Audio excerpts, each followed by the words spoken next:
Okay, it's 7 o'clock. I'm going to call the Village of New Glarus Board meeting to order.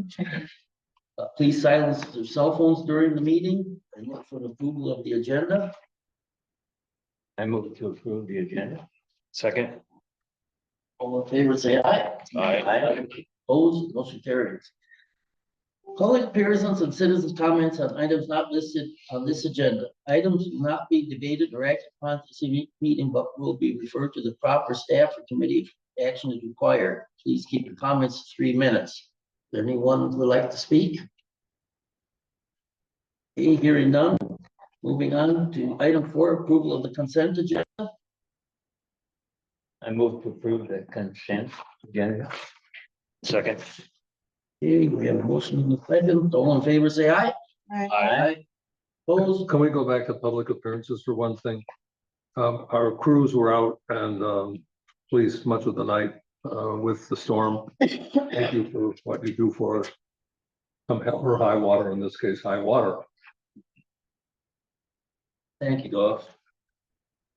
Okay, item 5, new business, proclamation 2024 National Police Week. You're on page 18. So, 2024 National Police Week proclamation.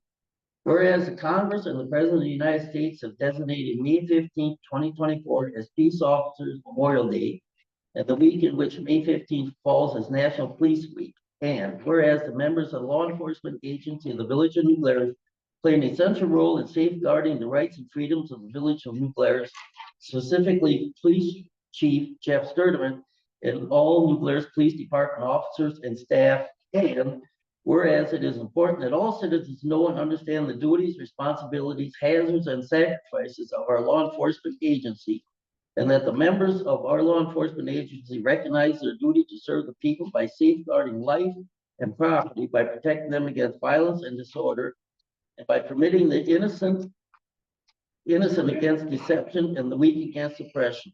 And whereas the men and women of law enforcement agency of the Village of New Glarus unceasingly provide a vital public service.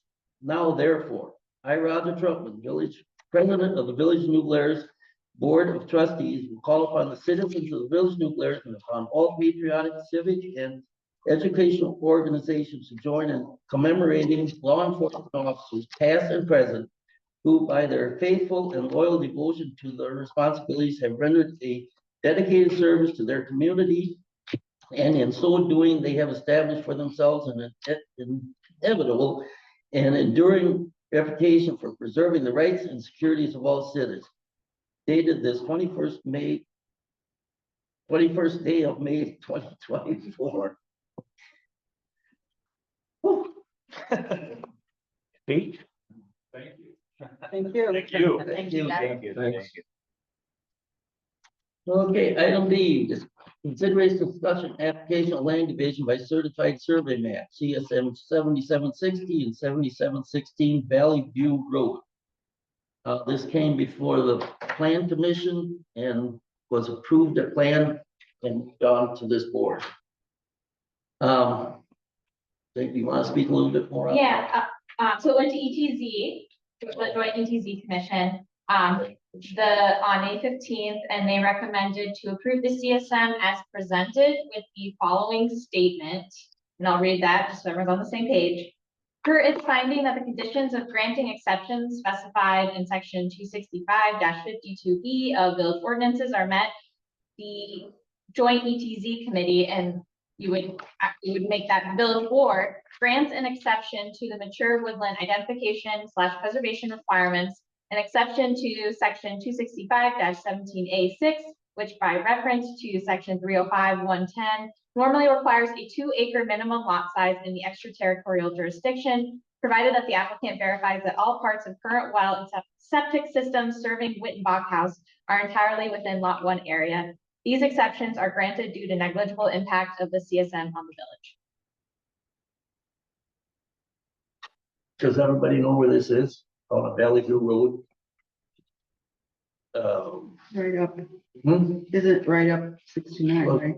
Yeah, well, turn left on Valley View. Is it the first place, Bob, when you turn in? It's Okay. Cuties used to live, I think, Mike Whitlock lives there now. That lost, that ring a bell? Cooties. So Terry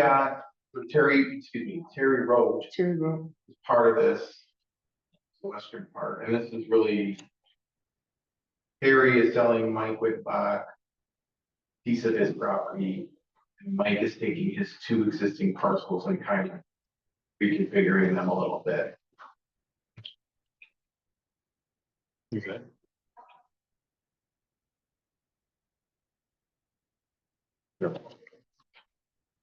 There's like no reason to not do it, right?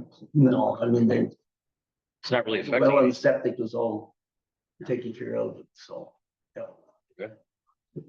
Basically opposite the park, right? What? Oh, Valley View, Opposite where? the park. Yeah, on the other side of 69. The wood, yeah. oh, Woods. the woods. I was like, man. Yeah, it's no, Like what? Clark Woods. Yeah, got it. Okay. Remind me It's basic- sometime to tell you about a deposition that I had to take with respect to Valley View Road. Okay. Now, Basically just came under the ETZ as far as extraterritorial zoning. Okay, so we just need a motion to pass? Yes, Motion to pass. second. Okay, we have a motion and a second. Any further discussion? Hearing none, all in favor, say aye. Aye. Opposed? Motion carries. Okay, item C, consideration discussion resolution 2410, authorizing the issuance and sale of bye, Bob. $2,321,900 water and electric system revenue bond anticipation note, series 2024A. It's on page 30. We'll speak to This that. was the resolution I passed out to you. It was filled in, and I'm gonna turn this over to John Cameron, who's joining us on Zoom, who's gonna explain the bidding process for this. Thank you, Lauren, and good evening, everybody. John Cameron with Ellers. Thank you for allowing me to be present via Zoom this evening. We took bids on the village's behalf on Monday afternoon for this is interim financing for your upcoming water reservoir project. The interim financing is a necessary step in the project itself, where the permanent source of financing is anticipated to be a loan through the USDA Rural Development Program.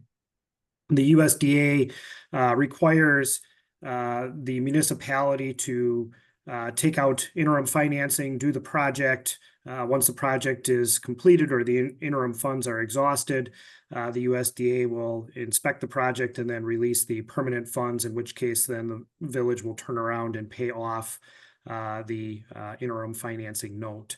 3 banks were provided a term sheet. You had technically 2 proposals, but one was after the 12 noon deadline. So the one proposal that came in within the timeline and met the specifications in the term sheet was from the Bank of New Glarus with an interest rate of 6.5%. The terms meet the term sheet that was provided to them, and that it is a revenue bond anticipation note. So you're not pledging your general obligation debt capacity for this. You are using the revenues and then ultimately the takeout through the USDA as the source of funding for the project.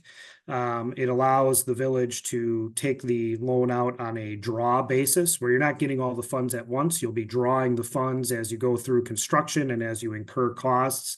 The bank is allowing an unlimited amount of draws.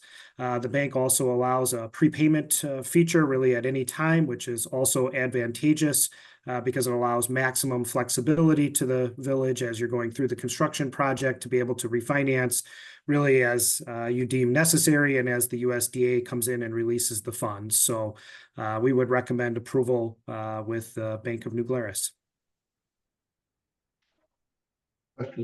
I see on the project budget, there's a 1% fee for bond counsel. What are, you guys are placing this? It's going to, Department of Ag, right? Quarles and Brady is bond counsel. That's the entity that prepared the resolution that you have for approval tonight, and it's a necessary step in this process in that there's the resolution allows it to be issued as a revenue bond anticipation note. So that's what the fee is for.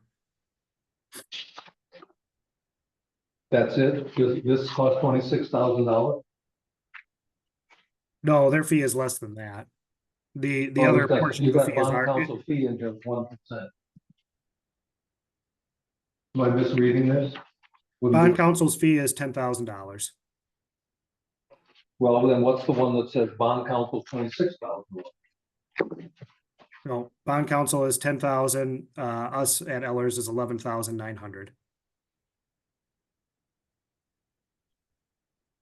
Did you, I didn't understand what he said. So bond counsel is This is 10,000 Page 3. and Ellers is 11,000. What? Bond counsel is 10,000, Ellers fee is 11,000. I think is what it said. Where is Eller's fee listed here? We got legal services at 10,000, right? Mhm. Okay, then halfway down is bond counsel, 26,000. What page are you on? 3. Project budget.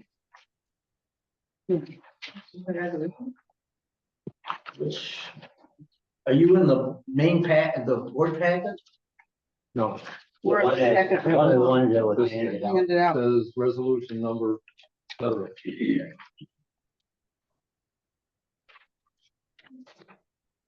Well, I lost.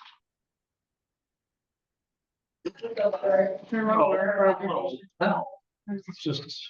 You'll see a chart. sure, it's not on page two. No. It's like 3, but it's in the middle of the packet. Right. Does that include Ellers?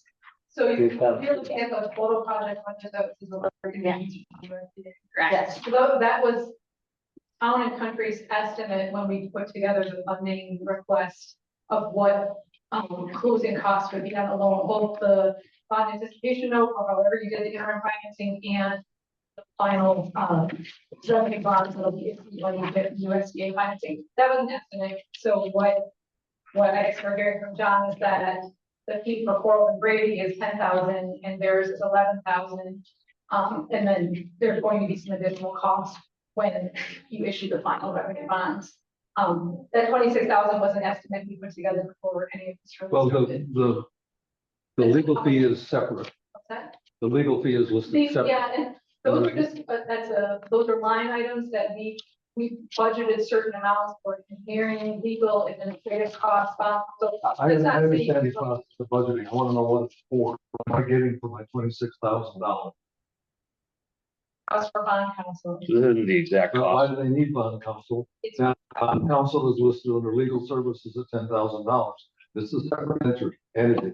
bond counsel is a separate, legal would be like, well, you have to have legal services, to help, do the right-of-way mapping, some other things that are required by USDA that I've been working on with Lauren and Roger and, Bill Morgan, the village's attorney.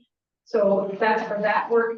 Bond counsel is a separate legal issue done by the bond attorneys at Quarles and Brady. So we had a separate line item for that. That's not necessarily how much they were charging, that's how much we estimated they would cost. And the 10,000 was just an estimate that we had to put something in a budget. So if I understand it, Ayers is charging us 11,000. Yes, Where's that? it's included in that 26,000, our estimate. If you go over that amount, it can come out of the contingency on the project. When we did the budget, it had a 10% contingency. Okay, so if we've got legal counsel doing 10, why do we have to pay 11,000 to Ayers? What have they done for us for 11,000? I'm not unwilling to pay it. I just want to know what I'm paying for. Okay, put that back to. I withdraw the phrase, what I'm paying for, since it's obviously not me. I Go can, ahead. I can help answer that question. So we prepared the terms and conditions sheet for the financing, facilitated the bids, reviewed the bank documents, on behalf of the village and put together the sale day report that you have before you.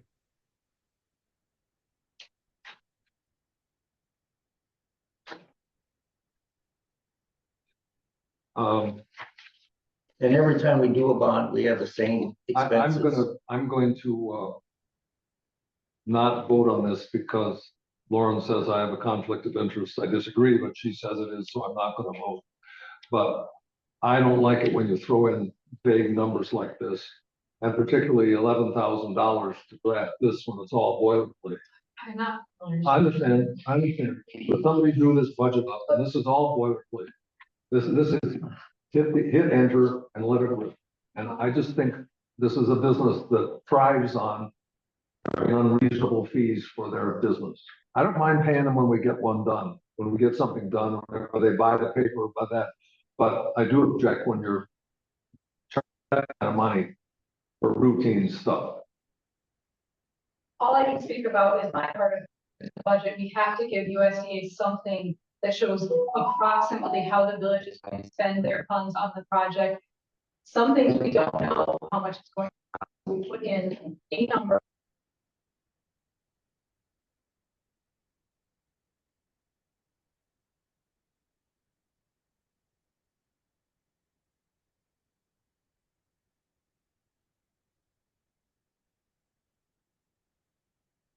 We need to bring your attorney. Problem. If you don't use that money, it gets put into the contingency for the project and can be used for other things. It's just a budget number. And I'm not trying to say that the village has to spend $10,000 on this and $26,000 on that. We had to put together a budget based on what we knew at the time when we did this back last fall. This was numbers we put together in October of last year. I understand your explanation. And I'm not voting, but Okay. these things have a way of getting paid.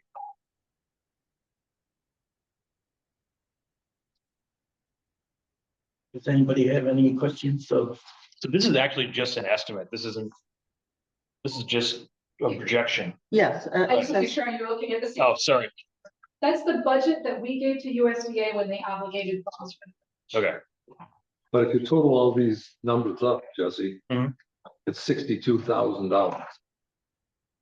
10,000 for legal services, 26,000 for bond counsel, another 16,000 for others. And I don't see $62,000 worth of work.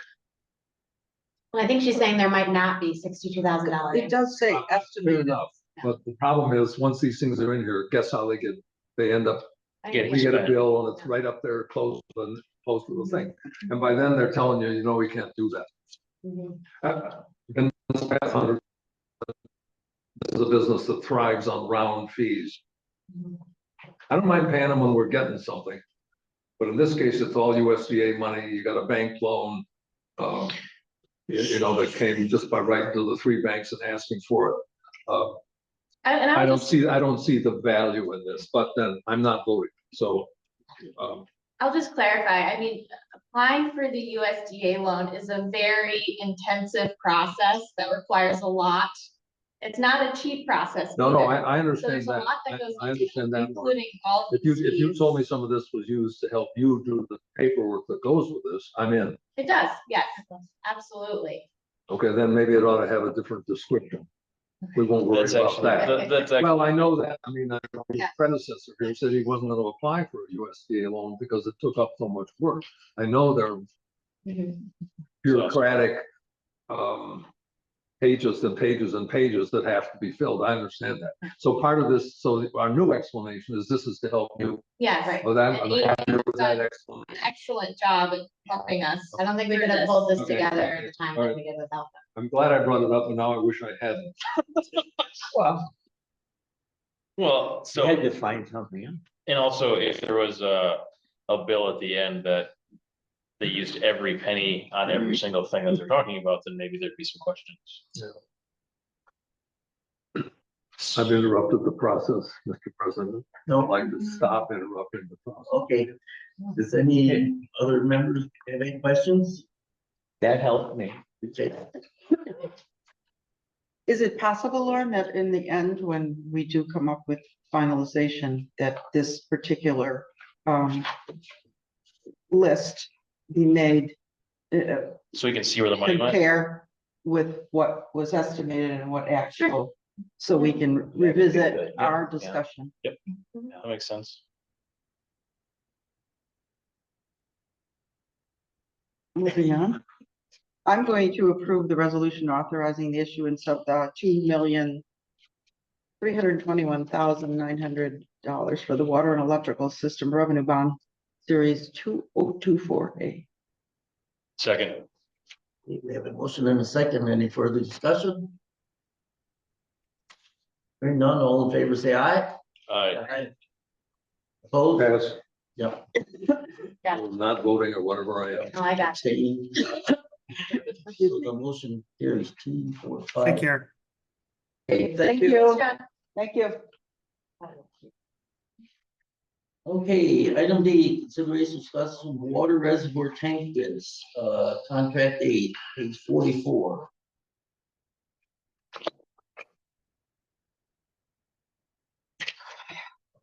You wanna go for it? Sure. You guys okay, I'm gonna stay sitting though, so I can look at my computer while I'm doing it. So just to back up and give overall picture on this. The bond anticipation note that you just approved is for the 2.3 million approximately. And then there's also $1 million grant money coming from your congressional earmark that the village got. That's coming through an EPA community grant. So Lauren and I have been working with the EPA to make sure those funds are ready to be spent. They're going to be spent on the reservoir portion of the project. We did break the project up into 3 different contracts to bid. 2 of those were because they're just completely different work. Well, actually, they're all 3 completely different work. But, and also because we wanted the funds from EPA to be spent on a specific part of the project. So there's 3 contracts that were bid. Contract A is for the reservoir construction itself. Contract B is for the water main that's going to connect the reservoir to your existing distribution system. And contract B is also going to do the bulk of the site prep for the reservoir. So they're going to be out there grading and preparing the site, and then the tank contractor is going to come in, excavate for the foundation on the tank, pour the tank slab, and then start pouring the concrete pieces that get built into the tank wall.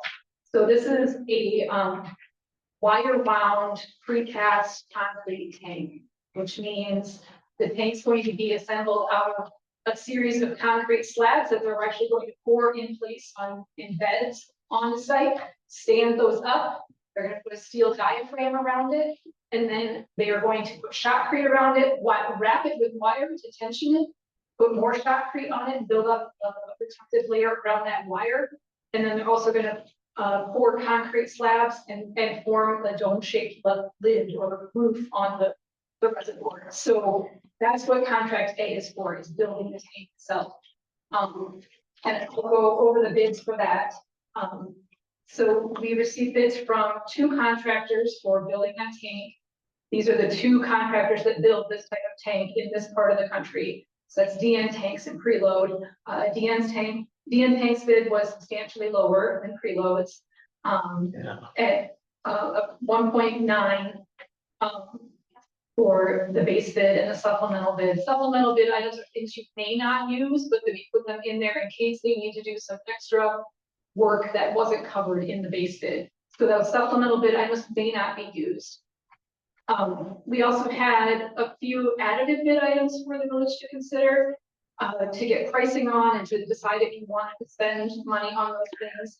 One was for a hydrodynamic mixing system. So in the base bid, we have just a little submersible mixer that goes in the tank that will help turn water over, prevent freezing, and also keep the water fresh so that you don't have any water age issues and water quality issues. So that's in the base bid, that's already included. This other mixing system was quite a bit more expensive. It's just a system of pipes and check valves that open and distribute the water without having a mechanical mixer in the tank. But it's significantly more expensive, and after discussing with village staff, we decided it probably was not worth it. So we not awarding that. The next item is one that the staff and Lauren wanted to bring to the board for a decision. We included an additive bid item to provide an architectural finish on the tank. So the tank without this finish is just going to be kind of a rough, concrete, can be painted whatever color the village wants, but it's going to be a concrete tank with a shotcrete finish on it. If the additive bid item is taken, it would add, pilasters and arches on the tank to just give it a more decorative look, and you can paint those most likely 2 different colors. So inside the arch is one color, and then pilasters and the arch is another color. And I believe you all have in your packet an example photo. 47. Photos. This. So this is the tank in Richland Center. That is an example of how that could look. It doesn't look exactly like this, and your tank is going to be probably a little bit more, I'll say, squat. So not quite as tall as this one, but it could look similar to this and have the 2-tone color scheme that this one has. When we were first designing this tank and conceptualizing it and picked this type of tank, the staff really liked how this one looked. And so we wanted to get pricing on it to see what it would take to put this type of finish on your tank. And so the cost for that, here are actual letters. I don't have his numbers at the top of my head. For DN tanks, it's $137,600. So that would be in addition to the base bid, if you chose to do that. The other 2 items are things we're not recommending. One is a deductive or additive bid item if you were to delay the construction to next year. So it would be an additional cost for DN. So we're recommending you not do that because they're the low bidder. The other one is an additive bid item. If we have to comply with EPA's requirements for Build America, Buy America, that would add another $5,400 on the tank.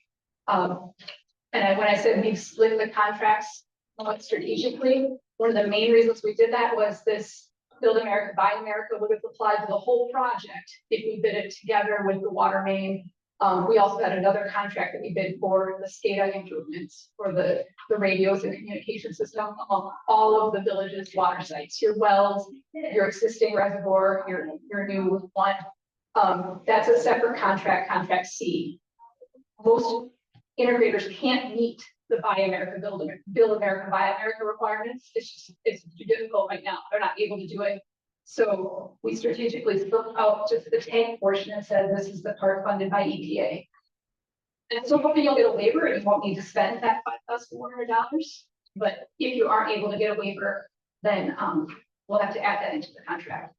We have been working with EPA. I've submitted all the documents. We're just waiting for a response on that and some other things from that. So our recommendation is to award to DN Tanks for the base bid and the supplemental bid items for a total of $1,190,400. And then we're bringing this to your consideration of whether you want to add the extra $137,600 for the architectural finish. Well, personally, that tank is gonna be very visible. I think we need to dress it up a little bit. It's gonna be right on the edge of Belleville. Huh?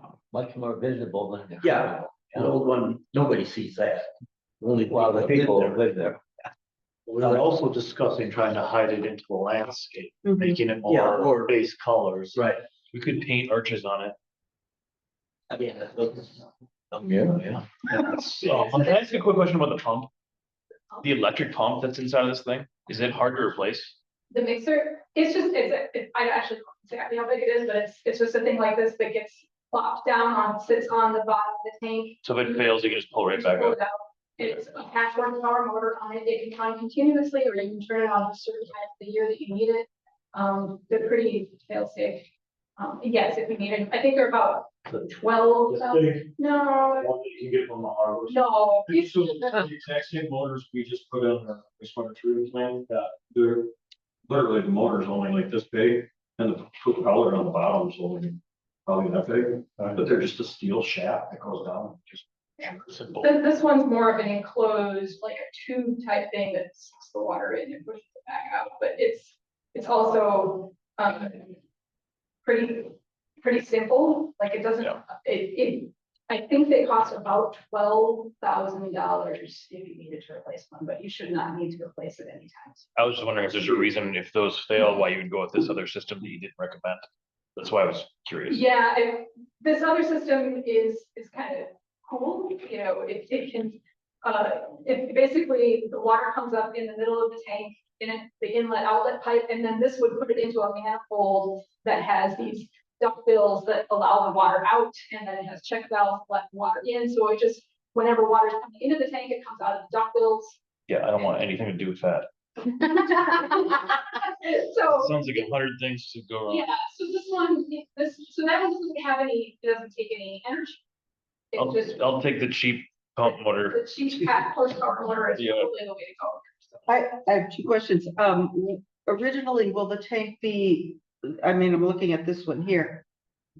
If it's not sealed or whatever, enhanced with whatever we're gonna Arches. put on it, is it white? Is it, It can be, whatever, well, I would say whatever color you choose, but there's kind of a certain standard colors that you can pick from, and if you want something beyond that, you have to talk to the manufacturer. It'll be painted, no matter. what. okay, so when we're talking the 100,000 plus, we're talking those arches, correct? Yeah, and so it's added a couple inches of shotcrete. And is it cost efficient to do it while this is going up or something? Okay, Yeah, so if you wanted it to have this extra shotcrete layer on it, so to basically build out those arches and make them an actual physical feature on the tank rather than just painting them on. so that it will come then with that already painted, correct? It They will, will paint it as they will- part of the project. as part of the project. Yeah, so they're just going to add more shotcrete in those areas where the pilasters and the arches are, so they're just gonna build it out so that sticks out from the normal tank wall. I see. And then paint that whatever color. Is shotcrete the equivalent of stucco Kind Yeah. of, but I would say in it's terms of like, appearance and color? yeah, it's not going to like flake off like stucco. right No, now. I understand. But yes, the appearance of, It's not this. it's basically. It's pretty, It's concrete that's pumpable and but yeah. shot onto the surface.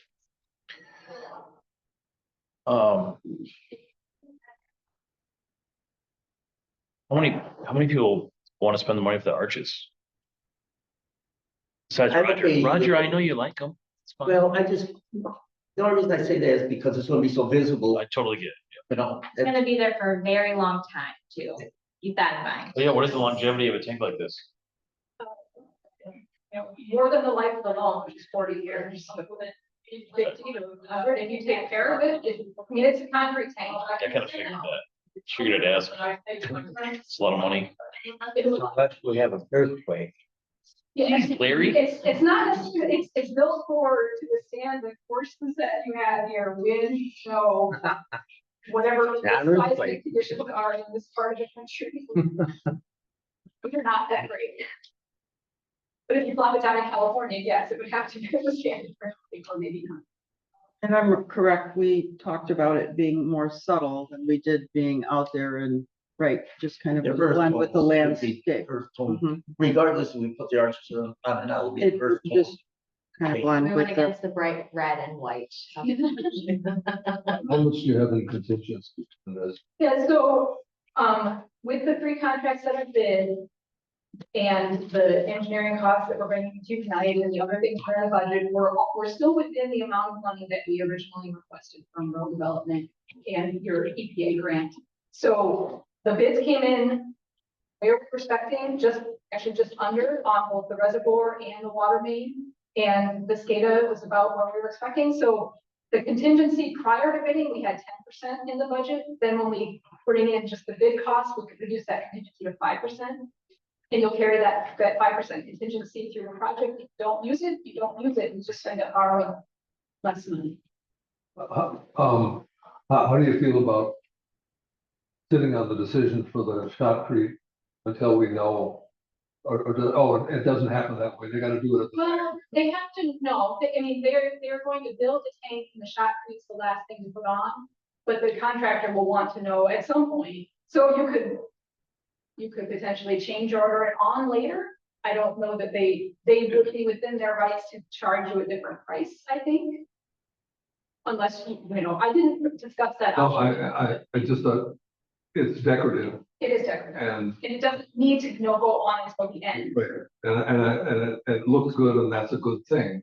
But I hate to be over the budget because we put decorative on. So right now. So you have fix that for me. I'll try to spend.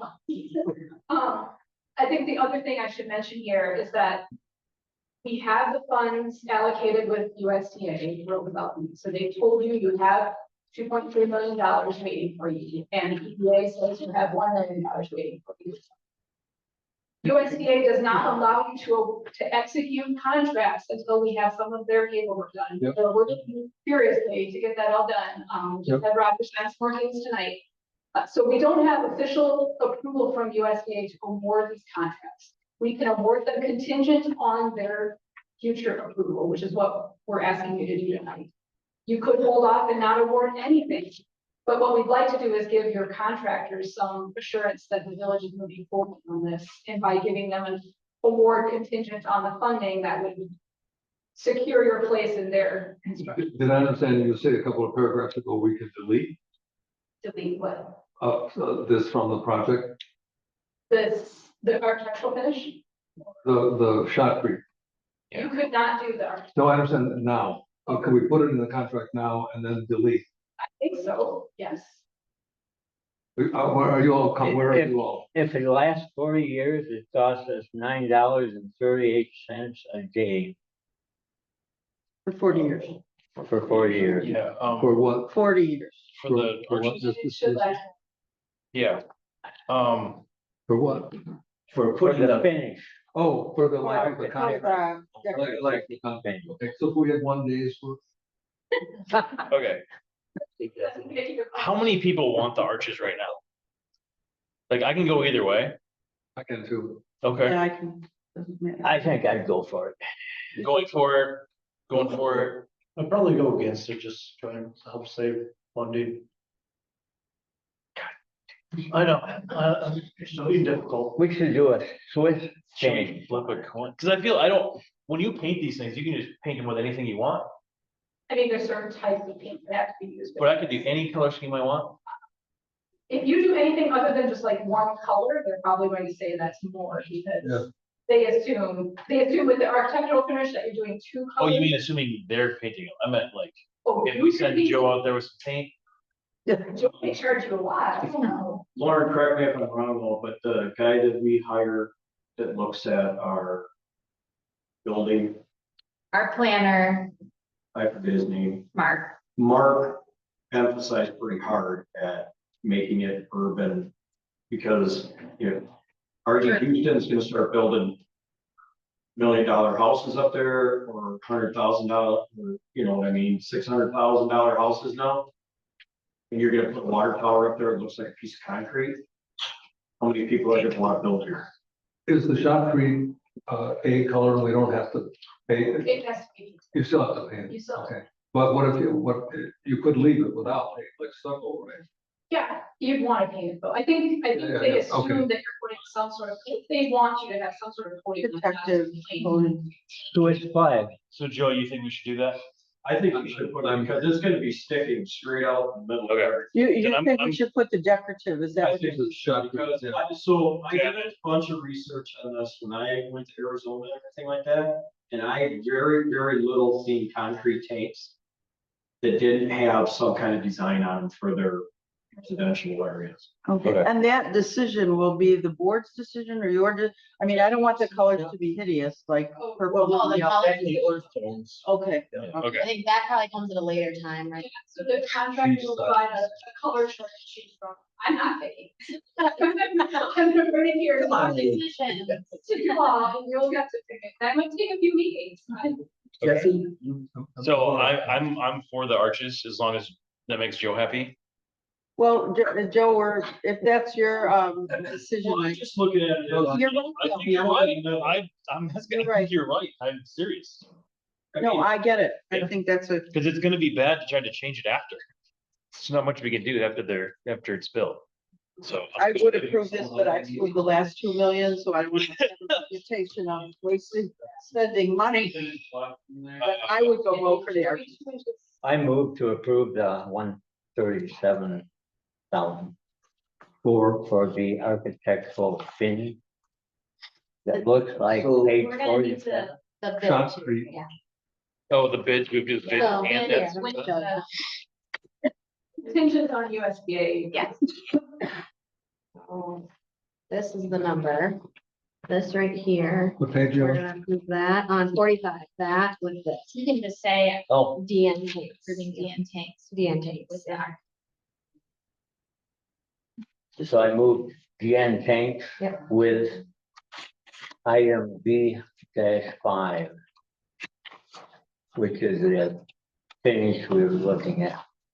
And Larry, can you add contingent on USDA funding? Sure, I accept that amendment.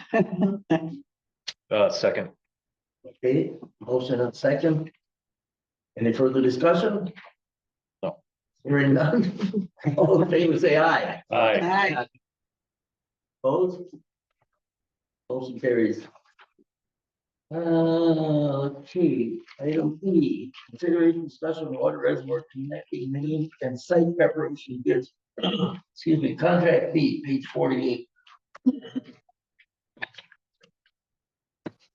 So this is for contract B, which is the water main and the site preparation for this game. And we did have a number of bidders on this. Some of them are probably familiar to you, the low bidder join limestone. I think they've done a little bit more village. Well, the joint has done work, in the corner of Railroad in 7th. Behind Linus. So they are the low bidder. We did check some references on them just because we weren't that familiar with them. They have worked for the city of Janesville and they were very happy with them. They have done mainly excavation type work, but they do have a pipe crew and they are excited about doing this project. So we are recommending that the village award the contract to Bjorn. We did have two alternate bids in here. One was for the use of PVC pipe, and we talked that over with Joe and staff, and they're more comfortable staying with ductile because that has been the village standard, and putting PVC pipe in would be opening up new territory for the village, and they're more comfortable with staying with the type of pipe that we're familiar with. So we're not recommending the alternate bid item 1, and then alternate bid item 2 would be if we had to push the construction to 2025, mainly because if the tank contractor wasn't able to do the work until 2025. But we're also recommending not taking that bid item because we're very hopeful that this is all going to be constructed this year, doing the timeline the funding works out. So our recommendation is to award to Bjorn for the base bid and the supplemental bids for a total of $538,462.50. And I'm happy to talk about any of that with you, but this one's a little more advertised.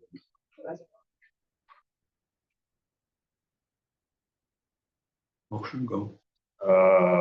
Motion to pass the water reservoir bid being awarded to Join Limestone. Contingent on Contingent on, USDA funding. I accept. Okay, we have a motion. Second, Okay, we have a motion and a second. Any further discussion? This is the 513,000, right? yeah. Plus. Which are- 532. Yeah, plus the 19, right? Yep. Okay, all in favor, say aye. Aye. Opposed, motion carries. Item F, consideration discussion of water reservoir construction engineering contract.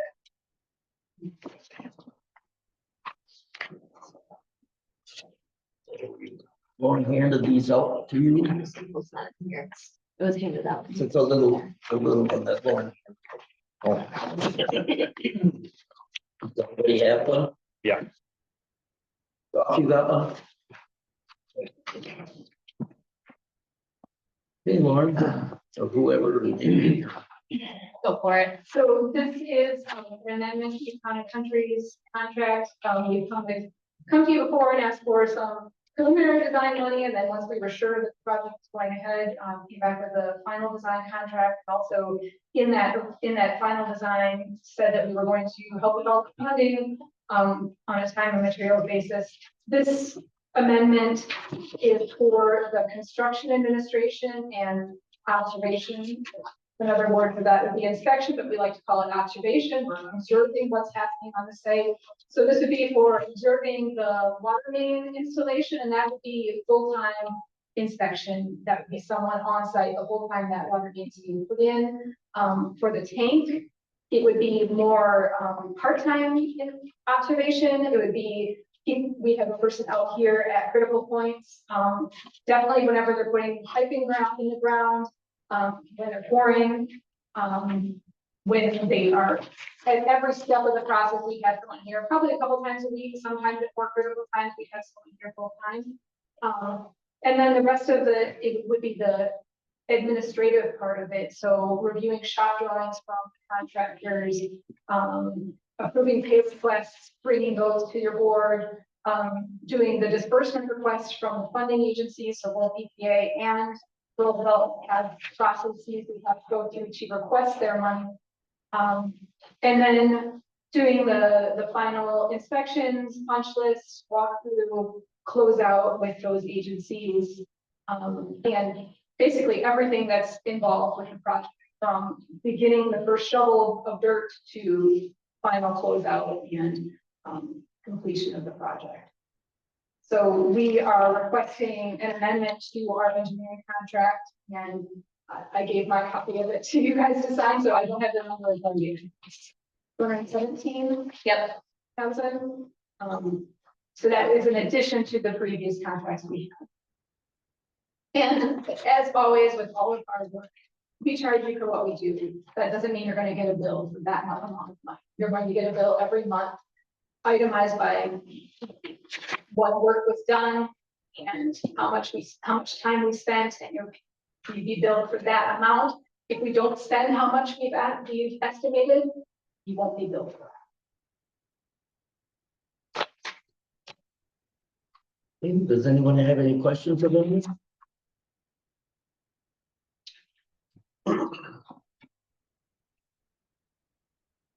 So this is basically just to make sure everything's done correctly. And then also to secure the money that we've been promised by EPA and so continuation of all the work that is needed. But yes, the observation is to ensure that that both the tank and the water main is built to spec, that it's tested, that it meets all the requirements before it gets turned over to the military. And if you find something wrong with it, you go after. Okay.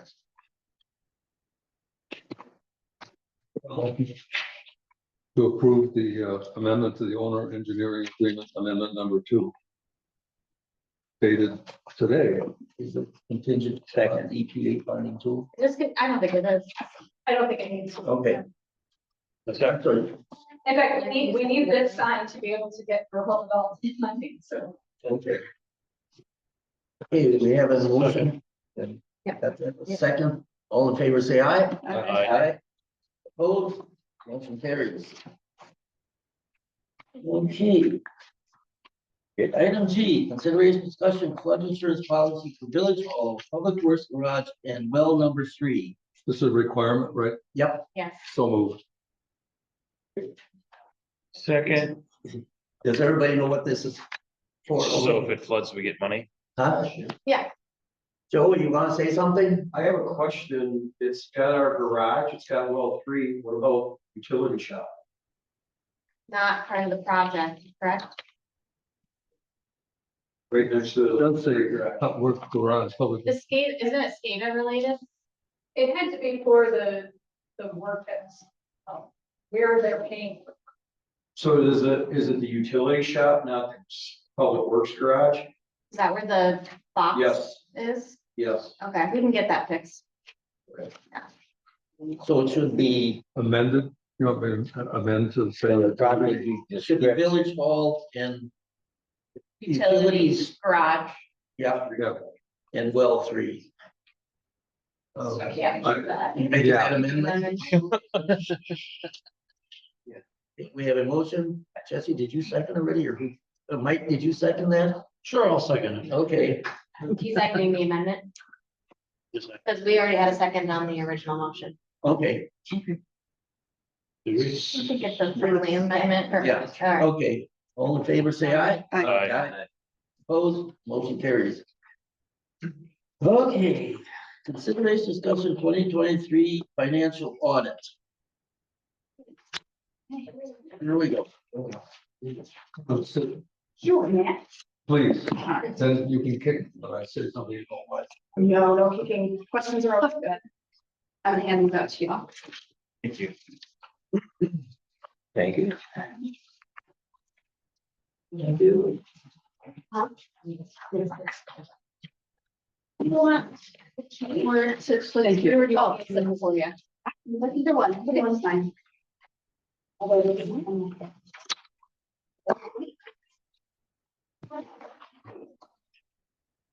You guys for having me this evening. I'm looking forward to talking with you guys a little bit about the financial statement audit. This is kind of the highlights of the larger document that you have. I'm going to reference the larger document a little bit, so if you have it with you, I'll have a few page numbers referenced to you guys, but I'll let you read that at your leisure, or if you need something to put you to sleep at night, anything like that. So I'm going to be talking through really kind of 4 pieces, a little bit of background on what the audit is, a little bit of the results of the audit, a few financial highlights. I'm going to just do real high level because we are getting more current information from your management team on a regular basis. And the last is just a couple of forward-looking things. I spend a lot of my life looking backwards. It takes a few minutes to look forward as well. So the first thing is just a little bit of a highlight of what the audit process is, what it entails, and what it goes with. If you have any questions, please feel free to let me know. So the audit scope in this case really composes of 3 items that are coming back to you. The first is related to the report on your financial statements. That's commonly referred to as your opinion. That's included in this giant document here. The second is the internal. Yep, that's mine. Just doesn't look as pretty as yours. Yep, that's the one. That is the opinion is in there. The second document is your internal control report. That's the last handful of pages of that same document. The third is your communications to governance. That's the letter that is separate from that report. That's the one. So those are kind of the 3 end results of what we got. Just a quick refresher, we get to tell you, remind you what the audit is and what it is not. Our purpose is to express an opinion on the financial statements, that they are free of material misstatement and presented in accordance with generally accepted accounting principles. We do consider internal controls in our planning, but not for the purposes of expressing an opinion on your internal controls or the effectiveness of those controls. However, we do bring to you anything that would be considered a material weakness or significant deficiency, and have discussions with management on any best practices, thoughts, comments, questions that we have throughout the process as well. We're going to give you kind of the high level items there. We do also look at required supplementary information. The required supplementary information includes some things that are not audited because they go outside the scope of the audit. There is also what's called supplementary information, and that is an opinion in relation to basic financial statements. So in a minute, I'll kind of walk you through the financials of where each of those pieces are, but that's why the required supplementary information is called out, because it has some non-financial data in there that we are not able to audit under this scope. The actual financial statements responsibility for those retain with management in the village for expressing an opinion. We do assist with the drafting of those, but we work closely with Kelsey. I'm sure she is happy to see my calls and when we're done, we'll work through the financial statements and have a chance to talk through them. We kind of have 3 phases in that audit. The first is kind of the prelim. That's what we're doing our planning, updating what's new with the village, what are your controls, processes, making our plan for how we're going to go about the audit. That's usually done in the winter, December, January timeframe as we go through that process. The second is the final field work. That's what most people think of when they think of audit. That's us going through and doing our testing procedures, sending confirmations, looking at invoices, tracking to checks, those type of things. We do follow what's called a risk-based approach, which sounds fancy, but it's what everyone does. That's where we're looking at your most significant classes of transaction, largest account balances, probably a lot of the ones that are already on your conversations throughout the year, your cash balances, your taxes, your debt balances, capital assets, accounts payable, a lot of the transaction information you're already looking at. If you have federal and state programs, this is also where we would be doing the testing for grant compliance. I'll have a little bit more on that in the end, so a little bit of a preview for you. You do not currently have a federal or state single audit requirement for 2023. You don't expend the minimum $750,000 of federal funding to trigger that in 2023. The final stage of the reporting, that's pulling together all of that information into the documents that you see in front of you. In addition, the Form C, the municipal financial report that's filed with the Wisconsin Department of Revenue and the Public Service Commission annual. Really walking through. As you're looking at financial statements, and this is where I'm going to kind of go back and forth between these two documents, you can see where they are. If you're looking through this big document that you have, you'll see the auditor's opinion on pages 1 through 4 of that report. You've got pages for your table of contents, but 1 through 4 is the auditor's opinion. Those are the only pages in the report that are mine. That's it. That's all the hard work comes down to those 4 pages. The rest of your management. Slow down. So 1 through. 1 through 4. That is our audit opinion. Okay, Highlights both a little bit of the end results, but also gives some context on what that opinion means. References that required supplementary information as we talked about, and lists what those are, as well as the supplementary information and what would be included in there. And then indicates that the report is for your use for the some statements. The management discussion and analysis is the following pages, 5 through 12. That is management's context for the financial statements. If you constituents have just 10 or 15 minutes to spend with these financial statements and really want to get a highlight of what's in there, that's a great place to start. It's as close to plain English as accountants can get of the numbers, and it gives some good context with what those numbers mean and a little bit of forward looking. So if you have a few minutes, that gives some context. It's a great place to start. Hey, Mike, the door has to stay open. Sorry. Sorry. The next is pages 14 through 33. These are what are considered your basic financial statements. Those are the schedules and financial statements that most people are used to seeing. Pages 14 through 16 is your government-wide financial statement. These are the ones that will be closest to what you're used to seeing for business financial reporting. It's going to have your capital assets, it's going to have your debt, it's going to have revenues, expenses. The income statement or the statement of changes in net or in net position is based on a functional basis. So revenues and expenses that directly relate to each other, as well as some general revenues such as taxes, investment. Pages 17 through 31 are your fund level financial statements. That's closer to what you guys are used to seeing with budgetary basis accounting. It's not budgetary basis, but it's closer to what you're used to seeing. There are some additional pieces that go in there. That does not include your long-term items such as debt, capital assets for your governmental funds, but does for your business side. So your utilities, water, sewer, storm, light, those are presented on the same basis as those first few pages. If you're looking through these and going, what's the difference between them? I'd recommend taking a look at pages 19 and 22. That gives you the reconciliation or the differences between those two. So if you're looking, you want to draw the lines between those two. Those are a couple of pages that look at the last 2 pages of those basic financial statements. Pages 32 and 33 is your fiduciary funds. That's your tax collections that the village collects on behalf of the county, the school district, and the technical colleges, any other entities. That's returned to those overlying jurisdictions in January and February. So money that you hold that's not yours, can't use it, but it is in your cash balances at the end of the year, a significant amount of money. So if you're looking to see what are you holding related to those, that gives you a good picture at the end of the year. The next section, the largest portion of this is your footnotes. That's pages 34 to 77. That gives you some additional context on those numbers.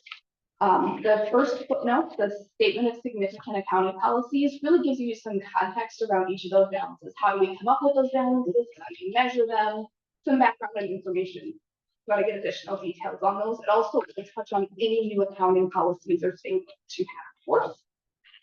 A couple other ones that I just want to highlight that may be useful. Page 46 is your cash footnote. That gives you some context of the types of cash and investments that would hold as of the end of the year. or some policies related to those. Your interfund activity is on page 51. That's where if you're looking, how can we pull out the payment in lieu of taxes, the amount that the water utility pays in lieu of taxes to the village. That'd be a good place to look for that number. And then also your pension and OPEB footnotes start on page 58. That's a big chunk of these statements. It gives you some context on how those numbers are coming up with. Some of the actuarial assumptions, background measurement. Those are a little more complex. So if you really want to dig in deep into accounting, those are some fun ones. Okay, what page were you on? Page 58 is the start of the pension and OPEB footnotes. I got long-term obligations on the Page 58. Utility. Page 59. 59, sorry, wrong page. Okay. Your required supplementary information is on pages 78 to 82. That's a lot of historical context on those pension and OPEB. So that will give up to 10 years of data as 10 years of data becomes available. So if you want to take some history on those OPEB and pension information. Last is your supplementary information on pages 83 to 92. That is breakdown of the different non-major funds. So the little bit smaller funds, money schedule for those. And pages 89 to 92 is the reconciliation of your light and water utility to the Public Service Commission numbers that are filed. The Public Service Commission has a few differences from GAAP in how they treat certain items. This is a reconciliation. If you're looking at that Public Service Commission report, this is how you get from one to the other. The last pages of the report, starting on page 94, is your letter on your internal control report, including any material weaknesses and significant deficiencies that are reported. So just a quick walkthrough. Sometimes I spend a lot of time with the statement. I'm going to go back. I'm going to hit kind of the front and the back. So the opinion is, we're happy to report that we issued an unmodified opinion, or what's commonly referred to as the opinion in the industry. That's the highest level of assurance we can provide you that these statements are free of material mistake and presented in accordance with generally accepted accounting principles. At the very back of the internal control letter, we are reporting one material weakness related to the assistance with the preparation of the financial statement. These are big complex statements. Management focuses primarily on the fund level statement. We come in and help do some additional, come up with some of the journal entries to take you from that basis that you use throughout the year to this annual report. Some of those journals here, but a lot of it is pension and OPEB and some of those more complex items. Management does do a full review of those financial statements, but some of the new accounting in particular are very complex and you provide some assistance there. Not an uncommon finding for entities of your size. The other one is related to segregation of duties. As you can tell, you have a little bit more limited number of individuals within your financial functioning. It's hard to achieve ideal segregation of duties in a department size. This is just one that best defense for that, or best addressed way to address that is continued oversight by management and governance. And Shannon, am I correct in saying that these two, the material and significant, are the two that we have had every year for a very long time? Shouldn't be much in here.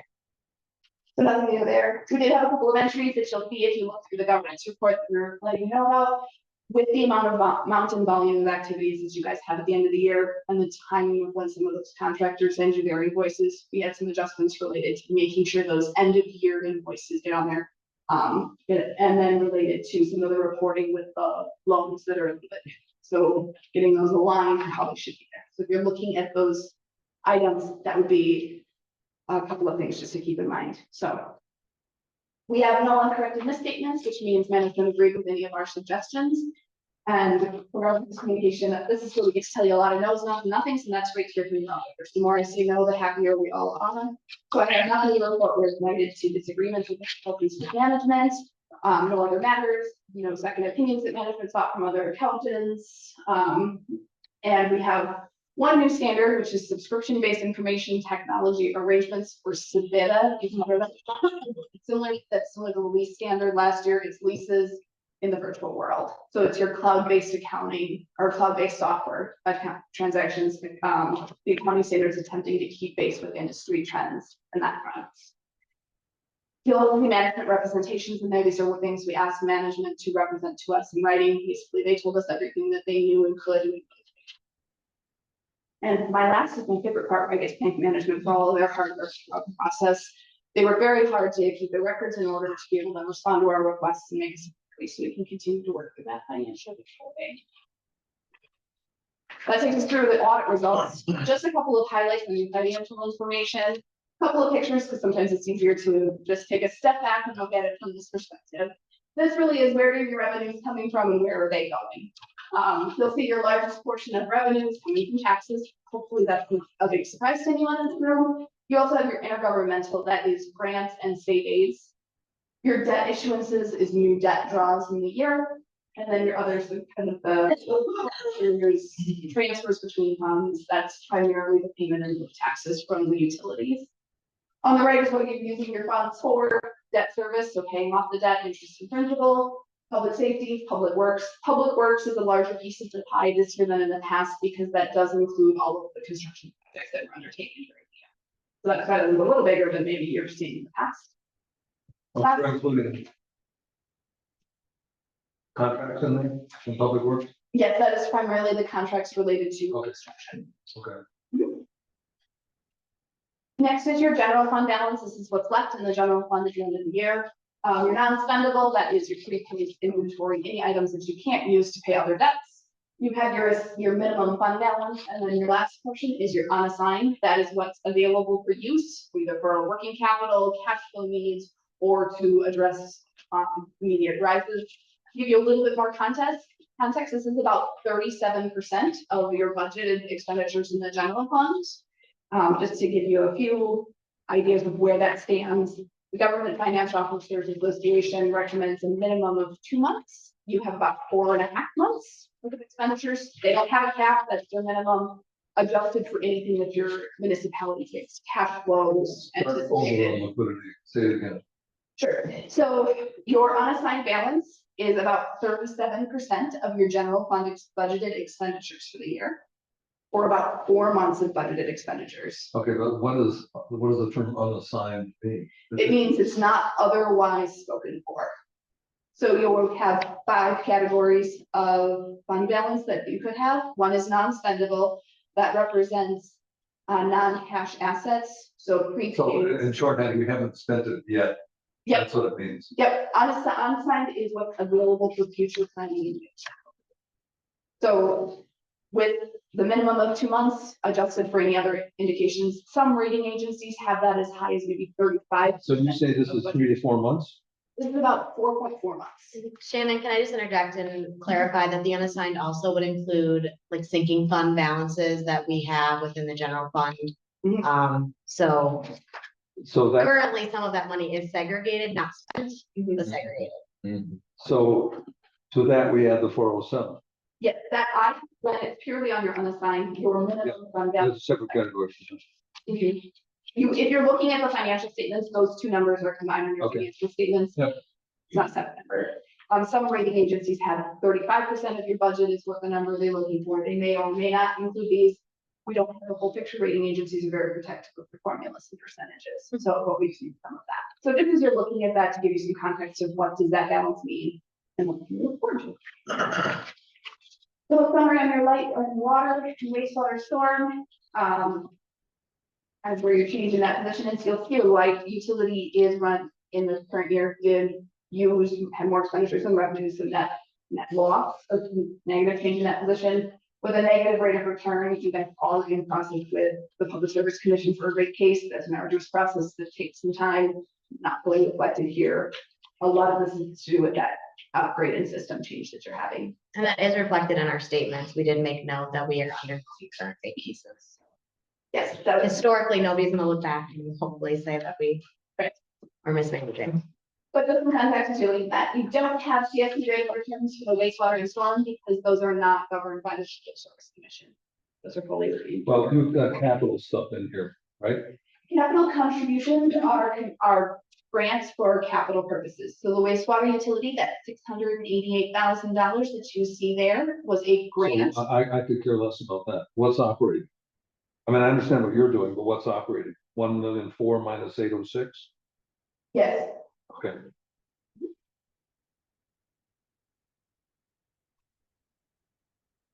Okay, so roughly 600,000.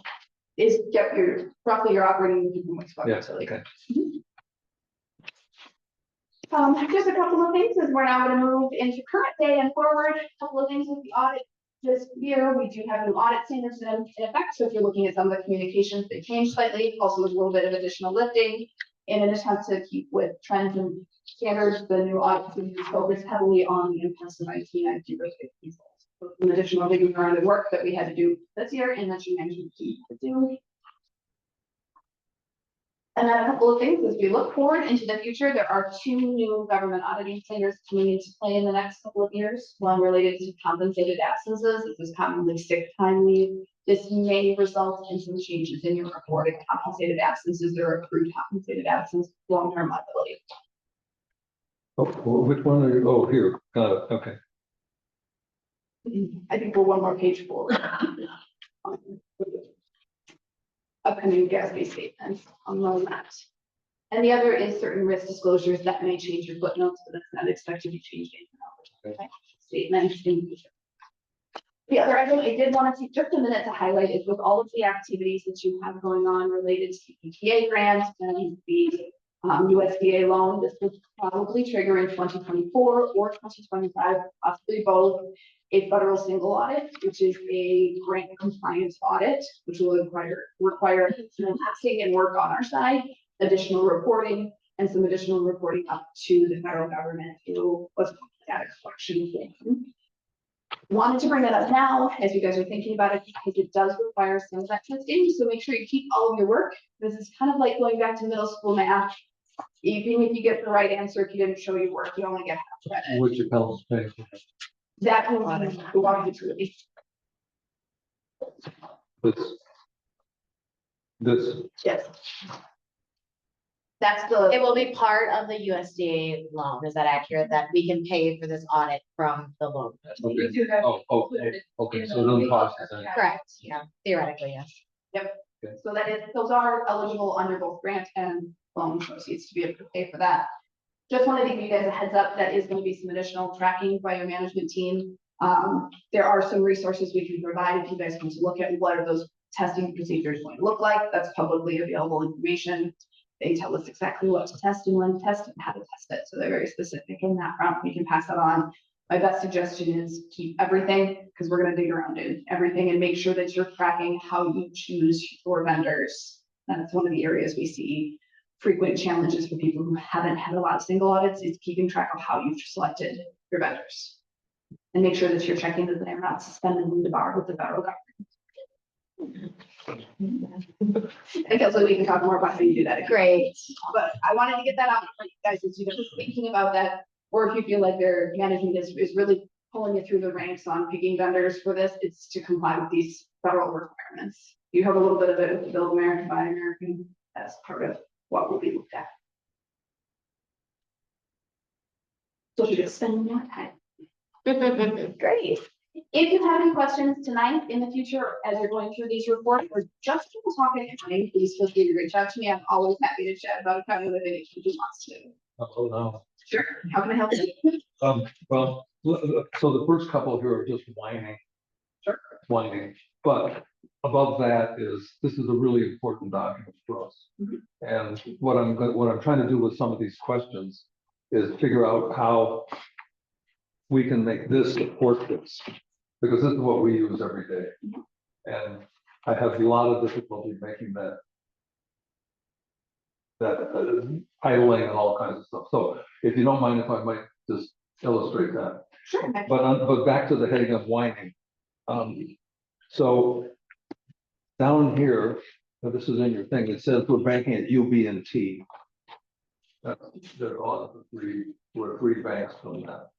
That is the name of the accounts. So those are the account names as they currently stand within your general ledger system. She hasn't changed it to Lakewood. No, we have it changed, like, everything has changed how you guys see it. I don't know exactly where it says UBT, but somewhere along the way it must. But all of the stuff that I have, I know of says Lake Ridge, so. That's what I think too. Well, But I don't doubt that there's something, is what I'm saying. It doesn't look like somebody's not paying attention. So just. And I could have caught that too, Goff. That's just as much on us as it is on anybody, so. And the second thing is, let's see.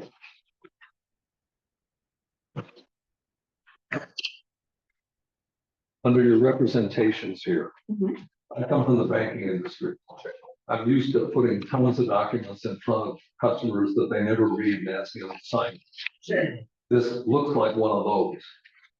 Well, we encourage management to read everything. I know, I understand. That doesn't change the fact that you put in the sentence, we acknowledge our responsibility to design these for the design, implementation, and maintenance of internal controls to prevent and detect fraud. No way. That's what things should say. We inherited these systems. We've made use of them for years. We would appreciate any observations you might have to improve them. That's the reality, not that they acknowledge our responsibility that we design. Never. But in this case, I understand that this is a bank document. People are signing stuff that they don't understand. But in the case of the bank document, I'm signing on my behalf. In this case, you're asking our senior management to sign it on behalf of all the taxpayers. And that just strikes me as an overreach. So management is required to take that responsibility in order to engage with us as auditors. I understand. I'm just telling you what I think. Right? I think this is overreach. Let's go to some page 47. You and I talked about this on the phone. You talk about how we've got $650,000 worth of insurance, and then you go to, but they're all covered. They're covered because there's a collateral letter from the Federal Home Loan Bank, and I think we ought to have that noted. I don't care if you send me a supplementary letter or what, but anybody reading this, and the people that read this are lenders, right? I mean, that's the general markets of this stuff, is the lender wants to know that, they ought to know that our assets of $8 million are covered. But this just is your blanket statement, and I think you ought to include the reference to the FHLB letter of credit. Management can, this is where management financial statements, you're welcome to look into adding additional disclosures. This is the minimum requirement under generally accepted accounting principles. That is what is included. Since it's a comprehensive document, we can't issue an addendum to it. That's not something that's within the scope of being able to issue an audited financial statement.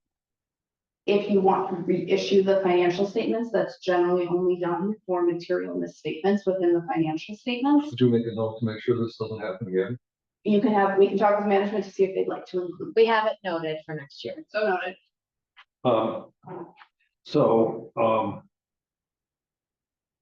Go back again. These are questions I'm asking because I have so much trouble taking $50,000 worth of work product and making it fit into here. So on page 6, this is where you've got your summary. You say that the general fund balance was 1196, an increase from the prior year. It includes 187 of non-saleable and prepaid items, etc. So if I look here under general fund, it isn't the same number. No, that is a cash balance. What is disclosed on this management discussion analysis, your fund balance, that is the total of all of your assets, less all of your liabilities. So that includes all assets, not just cash, any other assets, accounts receivable, prepaids, any other assets, less any else. So this isn't cash? No, fund balance is not cash. Fund balance is equivalent to equity.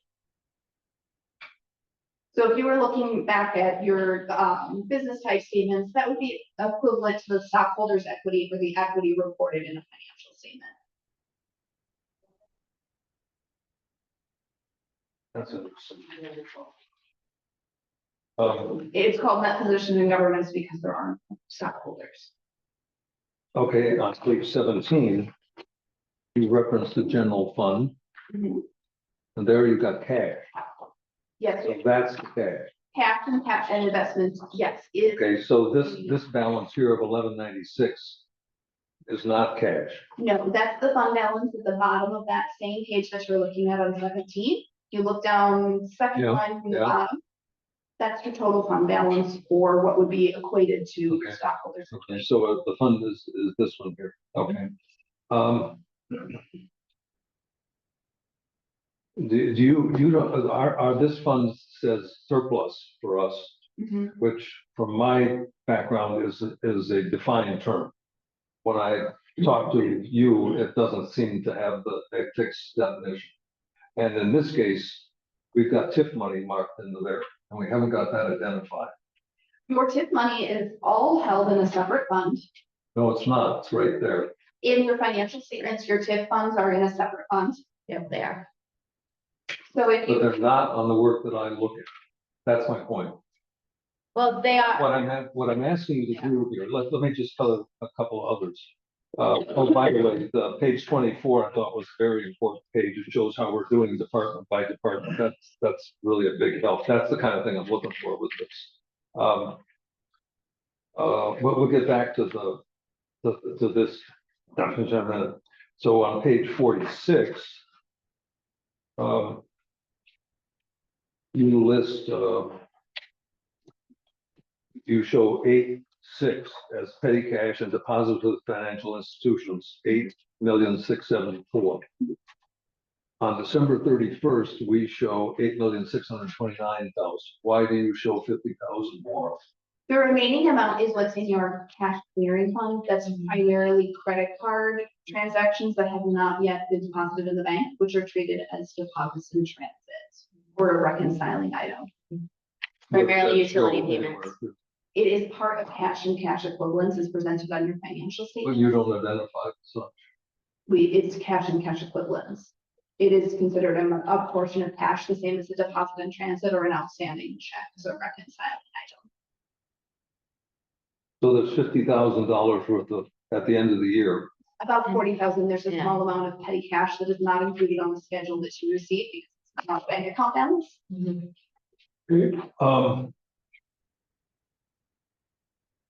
Your change on page 29, your change, I'm wearing down here, I won't keep you all night. On page 29, you just, is the change in net position, is that the same as profit or what you would call surplus? That would be closest to your net income number. Right, surplus, Sure. okay. Page 30 is. One of the things, incidentally, I think in our phone conversation, you said that in general, a lot of places use one account or multiple accounts for multiple transactions. So I'm starting to call around. Sure. To find out. And so far, no two municipalities do the same system. Everybody's got a different system. So the pooling cash is common and which accounts are included in the pooled cash may vary by municipality depending on. Oh, clearly, I mean, everybody's got a different rationale. Mhm. The general feeling is they're uncomfortable with it, as am I. Let's kind of cut to the chase here. What is it that you can do? What were your suggestions about how to make this work for us on a budgeting basis, a daily basis, whatever it is we do? What kind of things can we do? And because I'm not getting them from this, we spent 50,000 on this, and in terms of managing things on a day-to-day basis, it's other than that page 46, it's pretty useless to me. I'm not blaming you. I understand you're following the rules and all that stuff. But if I'm gonna spend that much money, I'd like to get mileage out of it. Sure.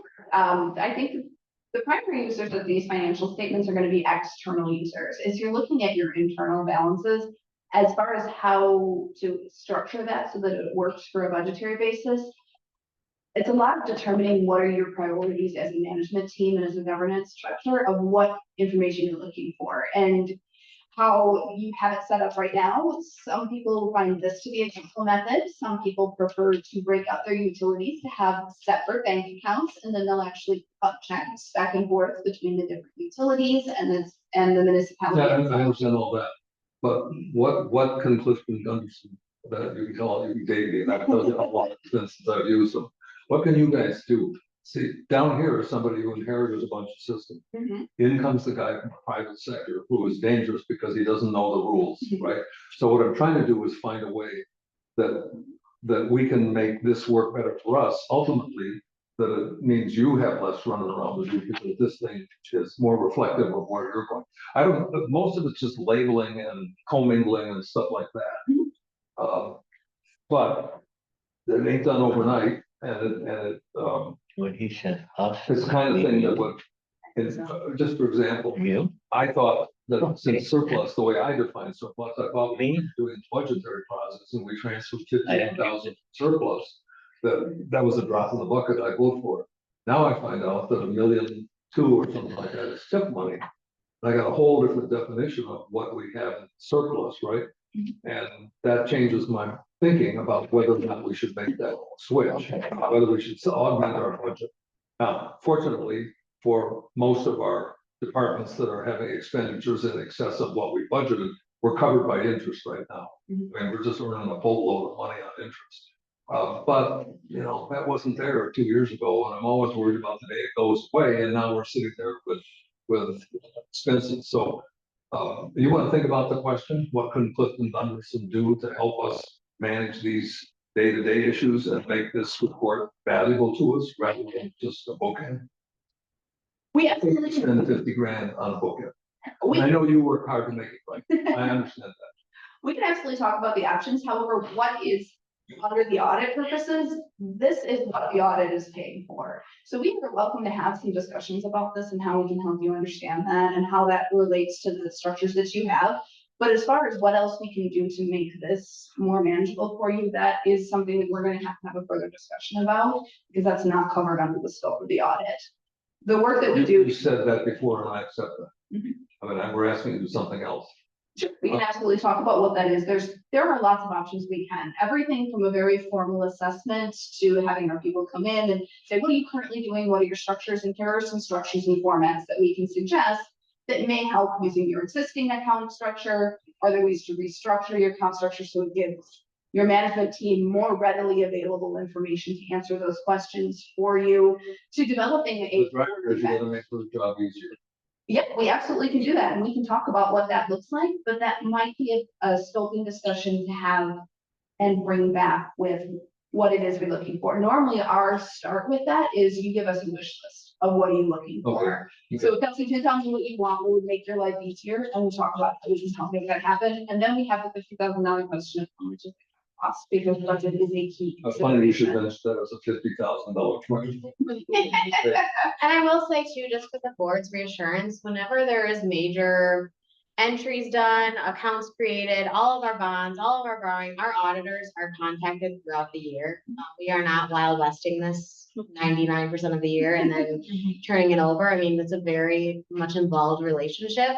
When our account structure was built, it was built with our accountants at the time. So I'm pretty confident, and what we have is fairly standard.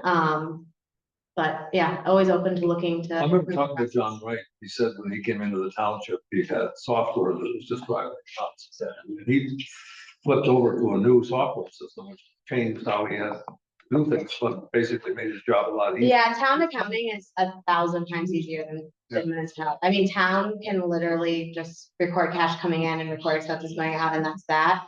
Our basis of fund accounting is one of probably the most complicated accounting structures, so that town and village is very different. So the ball's in our court.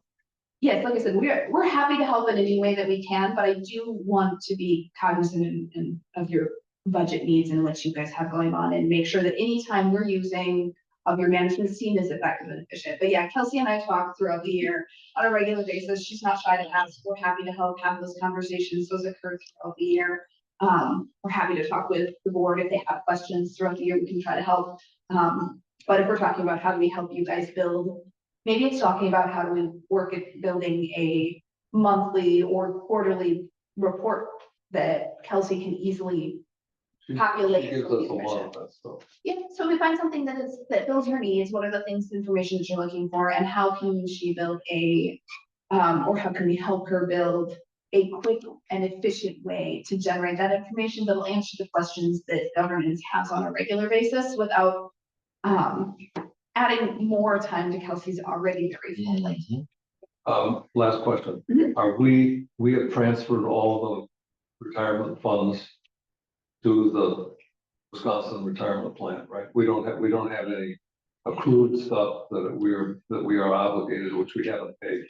The only stuff at the end of the year would be accounts payable based on timing. So the, Okay, I just, you got some pretty profound numbers sliding through here on that retirement thing, and I just wanted to make sure we weren't accumulating stuff. no, the pension liability that you see reflected in the financial statements is the district's portion of the underfunded status of the plan as a whole. So as of just Don't say that sentence again. sure, what you see, the net pension liability is the village's portion of the underfunded status of the plans as a whole.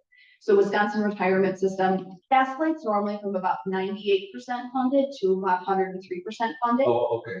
Okay, so this is not Illinois.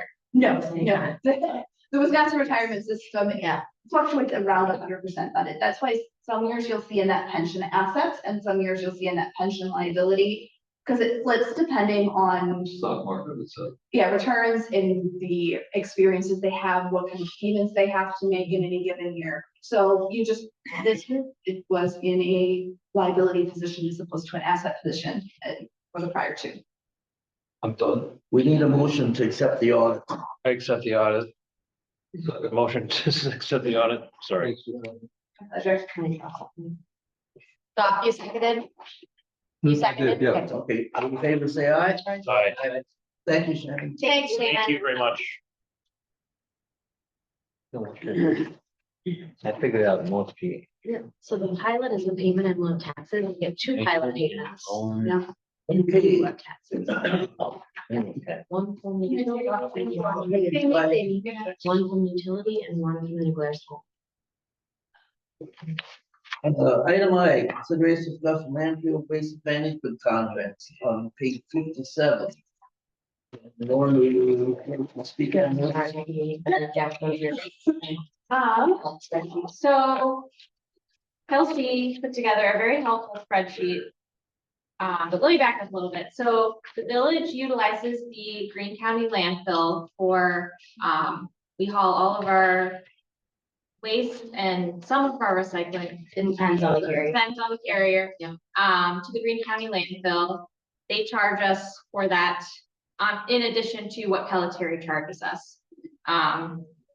Staff found out in late November that Greene County was considering increasing the cost to members to utilize Greene County landfill. This was after we had already completed our budget. And so Kelsey and I attended the meeting. We talked about how this would be very difficult for us to fund. They were discussing a pretty huge increase. And obviously with our budget already completed, it would create an automatic hole in our budget. Since that meeting, they backed up a little bit on what they were originally proposing, but came out with a still very large increase to the contract over a period of years. So you can see that. Shall we go to King County? Yeah, so I can, if you want me to talk Yeah, about the go for spreadsheet. it. Okay, so on page 57, I put together a comparison.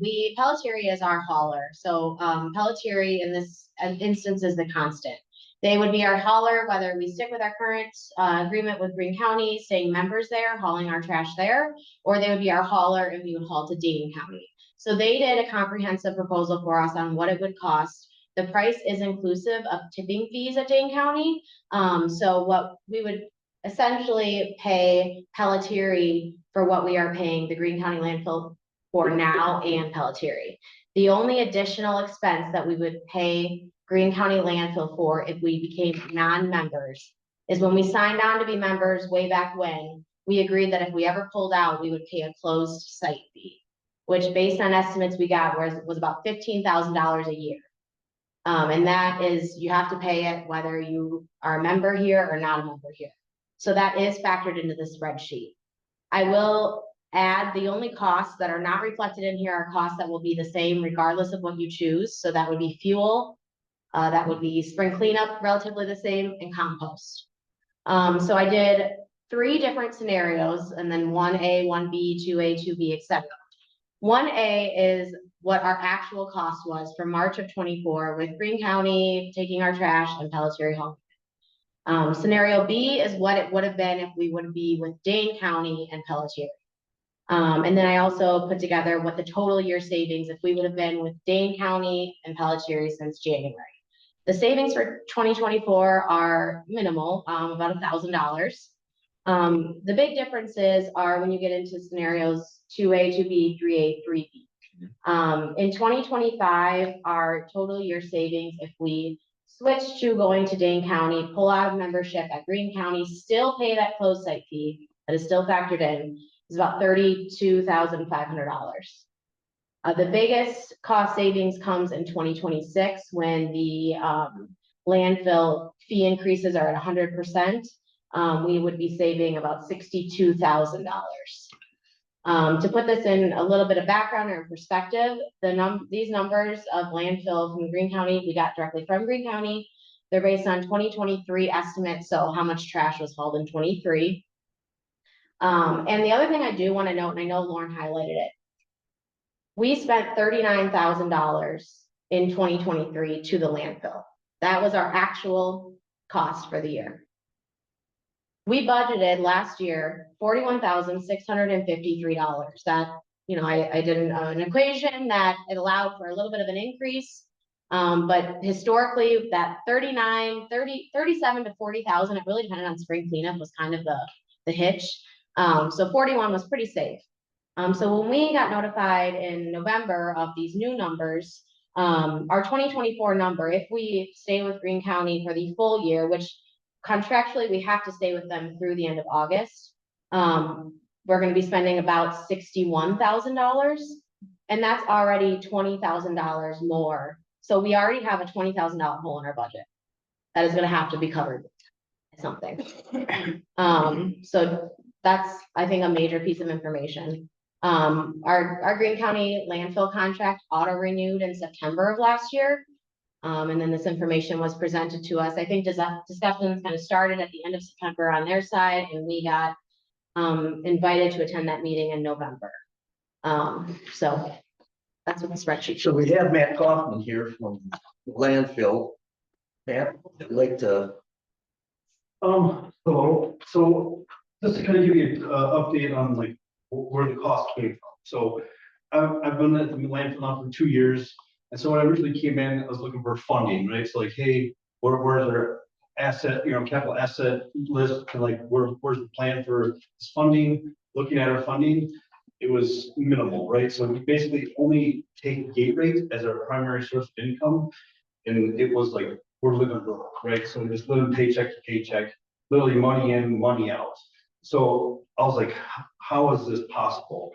So rewind this back to when it all started. The landfill's kind of basis started on membership ownership, right? Or membership funding. So the DNR said, hey, you can't have separate landfills, you have to collectively come together. So you have Monroe and Broadhead were kind of the big dogs coming together and kind of came in and said, hey, you want to be members? It was kind of exclusive at the time. It's like you had to be a member to bring trash. And then it slowly opened up to non-members as well. And so they built up, I think, like 11 members over time. And then you guys came in after the old site. You guys came in with a new site. And so I think it's been like roughly 30 years you guys have been members. So probably about 20 years of that, that fee was part of the membership, right? And so Monroe pulled out, I don't know the time of the dates, but it was about 10, 12 years ago or something like that. Monroe pulled out of the membership just because it got to be taxing, right? And so the little thing we found out is we feel the gate rate wasn't correct in like supporting the funding. And so it was spilled back onto the members. So the membership cost was not only proportionate share, but then some additional costs. So it got really expensive. So I think to save face, the landfill board said, hey, let's dissolve this proportionate share cost for some time just to kind of save the membership, save the landfill. So fast forward, here I am 10 years after that decision, and we've exhausted all of our savings basically. So we did have savings built up. We stopped this proportionate share fee, and now we're broke. And so I looked at it, I go, if we want to sustain this entity, the Greene County landfill, we've got to get funding, right? Because yes, we're under the county umbrella, but we have no funding for them. We're self-sustained by the members. And so the members are the the main fee structure. Obviously, gate rate is another thing. So we did a significant gate increase to help just kind of get the legs back underneath us. And then kind of finding out, we all said, right, terrible timing to go throw out, hey, we need more money, September. But I found it. That's when I discovered this all. I didn't feel it was fair just to kind of sit on this and say, hey, next year. But so and then as a board, we decided, yeah, not fair, just go flip the switch back on to kind of stair step it to the 1550, 100, just to kind of give, it's no time is a good time to ask for more money. But then I guess looking at the membership. So currently we have 16 members, one of them being the county. And then we've had, I think like 13 or something like that of the members have re-signed the new contracts, that they're on board with this. We have 4 that are still in discussion, as you guys are one of those. So that's the basis of the fee structure, right? And so what are the perks of this fee, right? So what are we getting for the membership cost? So any residents that you guys have that come to the landfill, we actually give them a discounted rate. I don't know if you guys remember Sam's Club, it was kind of like the members price and non-member pricing kind of thing. So that's basically what your residents would get, any resident that bring materials in. Any contractor that does work for the residential area, like if they do a roofing job and bring in shingles, we give them the discounted rates. Any construction jobs, things like that, we'll give them the rate because they're doing work with a member. And obviously the haulers. So if you guys have Pelletary, they get the discounted rate for bringing their trash to us. And then obviously the vested interest, the money that you guys have kind of built in us, if and when we ever dissolved or we sold or whatever might happen, you guys are a proportionate share. You get the kickback from that proportionate share. So I guess in a nutshell, I don't want to sugarcoat anything. Yes, it costs more to be a member, but we feel that we're a valued entity in the community, right? We're all neighbors here, and then like try to be the one-stop shop, bring like tires and refrigerators and e-waste, and like currently we still take shingles, so that we can bring all that stuff in there and still be a local choice. Because I think if and when if we were to dissolve, maybe not in the next like 2 to 3 years, but I think in like 5 to 10 years, when you take us out of the equation, like we keep it competitive. We keep the big haulers competitive. And then with that, they can use us as an entity because Waste Management, if they had to do all this stuff and didn't have us, they would have to start sending out 2 trucks possibly. So those costs would be directly pushed back to the member of the community, right? That if we don't have us as an entity. A perfect example is Lafayette County, right? So they lost their funding, their gate rates went through the roof, and where are they now, right? So that's the thing, I'm trying to sustain it. I'm trying to so to speak, flatten the curve, right? So if I go a piece of equipment, per the contract says we bill back the members. And so we're trying to build up like a savings because I've got 20-year-old piece of equipment, 30-year-old piece of equipment, that is in need of repair. And we talking to the choir, right? We all know that things age and stuff. So, but I have no savings to do so and no backing to do so. So I'm trying to get some savings and planning so I can start looking at changing and flipping some assets.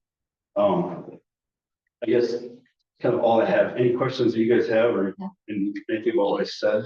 I just want to clarify a few things. Thank you, Matt, for that background. I think that the biggest things I see from the village side of things. First of all, as you all know, I mean, I understand the need to not operate paycheck to paycheck, probably better than anybody financially in local government in terms of what we get in revenue from the state and other sources and what we're expected to pay. The thing that concerns me the most is this isn't something like when we borrow for debt that we just automatically increase our levy by how much we need to pay in debt payments. I mean, this just because we have a $62,000 increase for technically, $115,000 is what we'll be paying in 26. That doesn't mean that we can go to our taxpayers and be like, well, sorry, your taxes are going to go up to pay for this. We have to find ways, and $62,000, or actually be more than that, $80,000. That is a full-time position for us.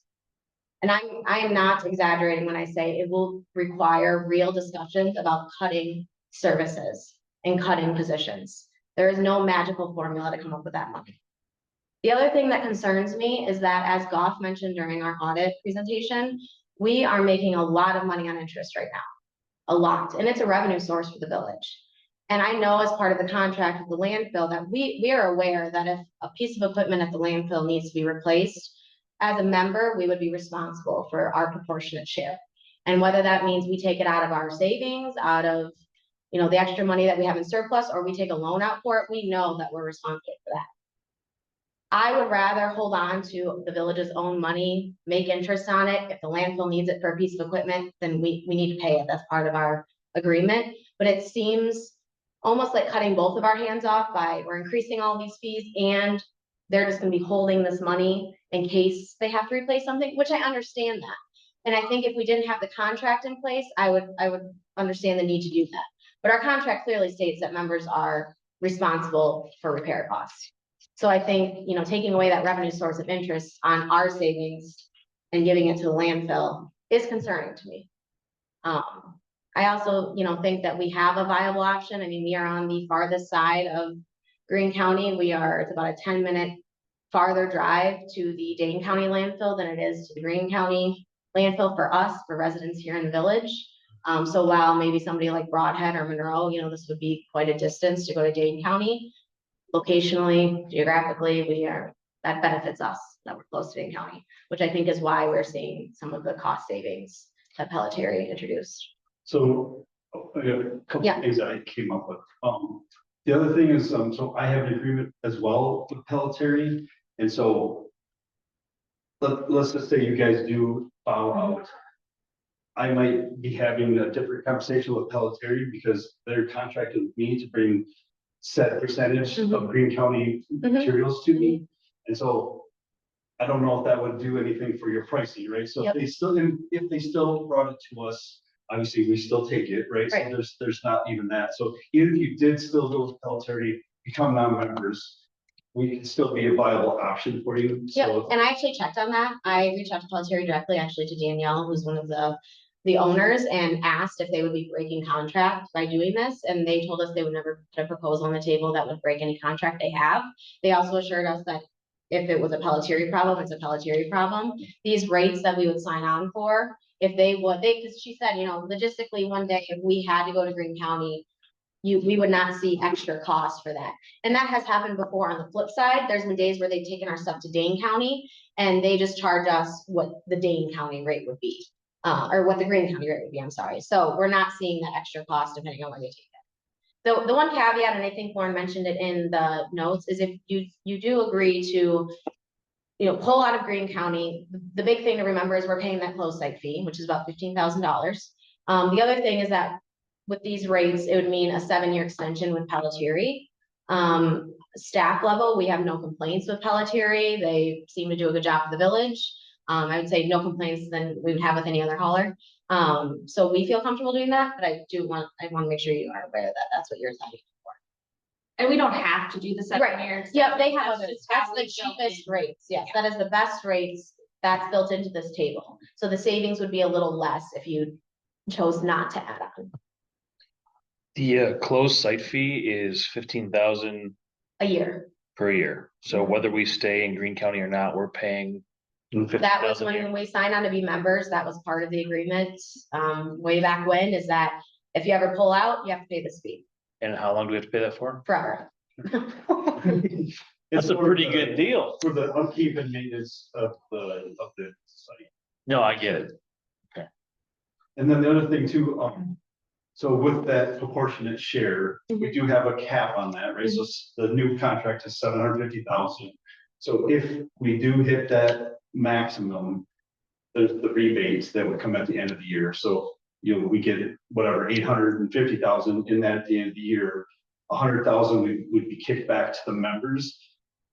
And then kind of ongoing, right? So, and then my plan is obviously kind of get the contract signed and then now go further, right? So big dog in town, right, Monroe. So Monroe comes and they're roughly about 400,000 a year. So 2 years, we have it funded, right? So this proportionate share theoretically could be short-lived, maybe a few years, and then we get to a funding that we can kind of spend what we make for the year, so we're not having like, this go on forever. Because I don't want to say it's not going to be a forever fee, but it could not be a forever fee. And obviously, I have a board that oversees me that manages my spending, so I'm not going to go buy a new semi every year just because I get this funding, right? So there's checks and balances on my end that I'm not going to go spend the money frivolously. And then the other thing was the cost of it. So typically, about 100,000 a month is our operational cost.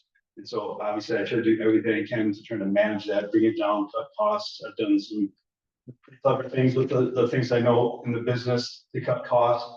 So obviously continue to look at different stuff like that, looking at different like grants, stuff for us as well, to look at like some of the building repairs instead of pulling it out of this fund, it would be, maybe grant funded or something like that. So like I said, it's an ugly time to ask for money. I get it and I understand it, but just want to give you my side of the story, and if you guys had any questions, again, I'll.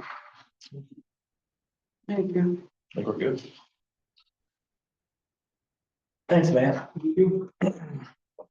So what is the timeliness of this? Yeah, so we need, per our contract, I believe it's 60 days, Matt, tell me if I'm wrong, 60 days in writing if we would pull out. Is that July 1st. July Well, 1st would be And our, here's the thing, so if you don't have it by July 1st, you auto renew on the old contract. If you sign the new contract, you have 60 days from the end of this year again, so, we want to get them by July 1st. If the board wants to pull out, our goal would either to have a decision tonight on this or at the next board meeting at the latest, because we really need to have staff time to make sure we get the landfill what they need and get Pelletier what they need. Obviously, it's going to be logistical changes for Pelletier, so we want to give them time to adjust those too. I also, Matt, I have one other question, because I've been talking with other clerks that are going through this, and I know, for example, the biggest people you have that are members bringing stuff are Broadhead, us, Monticello, and Albany. Decatur. Oh, Decatur, okay. So I spoke to Monticello a lot about this. And is it true that Broadhead, although they've already signed the contract, came to a landfill meeting and kind of expressed that they are not able to fund this? Is that accurate? The mayor did show up. Yeah. I wouldn't say he said those exact words. He Okay. said, we've got to look at a lot of different funding, library, pool, all because they're in a kind of dire straits, so it is tough. Right, so I guess my other concern too is if the village of New Glarus would agree to sign this contract, but the village of Broadhead who signed it, but they literally do not have the money. Yeah. I mean, what does that mean for the rest of us? Yeah, okay, so that's a good question. So we did, like, kind of an analysis. What if, we took the smallest one out, right? So like Caddis, just be upfront. Caddis is probably not gonna be in. We'll soon get the letter, I'm sure. So they're like less than 1%, so they don't bring in much. So we said, hey, take them out. What's that do for your price? Actually, just talked to Monticello earlier today with this very same thing. Literally a dollar difference. It's gonna change, not even the dollar, it's like 47 cents, whatever. And we did the big dog. We said, take out Caddis and Broad. So basically, you gotta look at that your pie is a pie. And so right now, 30% is members, 70% is non-members. So if it comes out, we go to whatever, 20%, we'll say. And so you're only paying the 20%. So it's actually another 30 cents more. So it's not a big difference.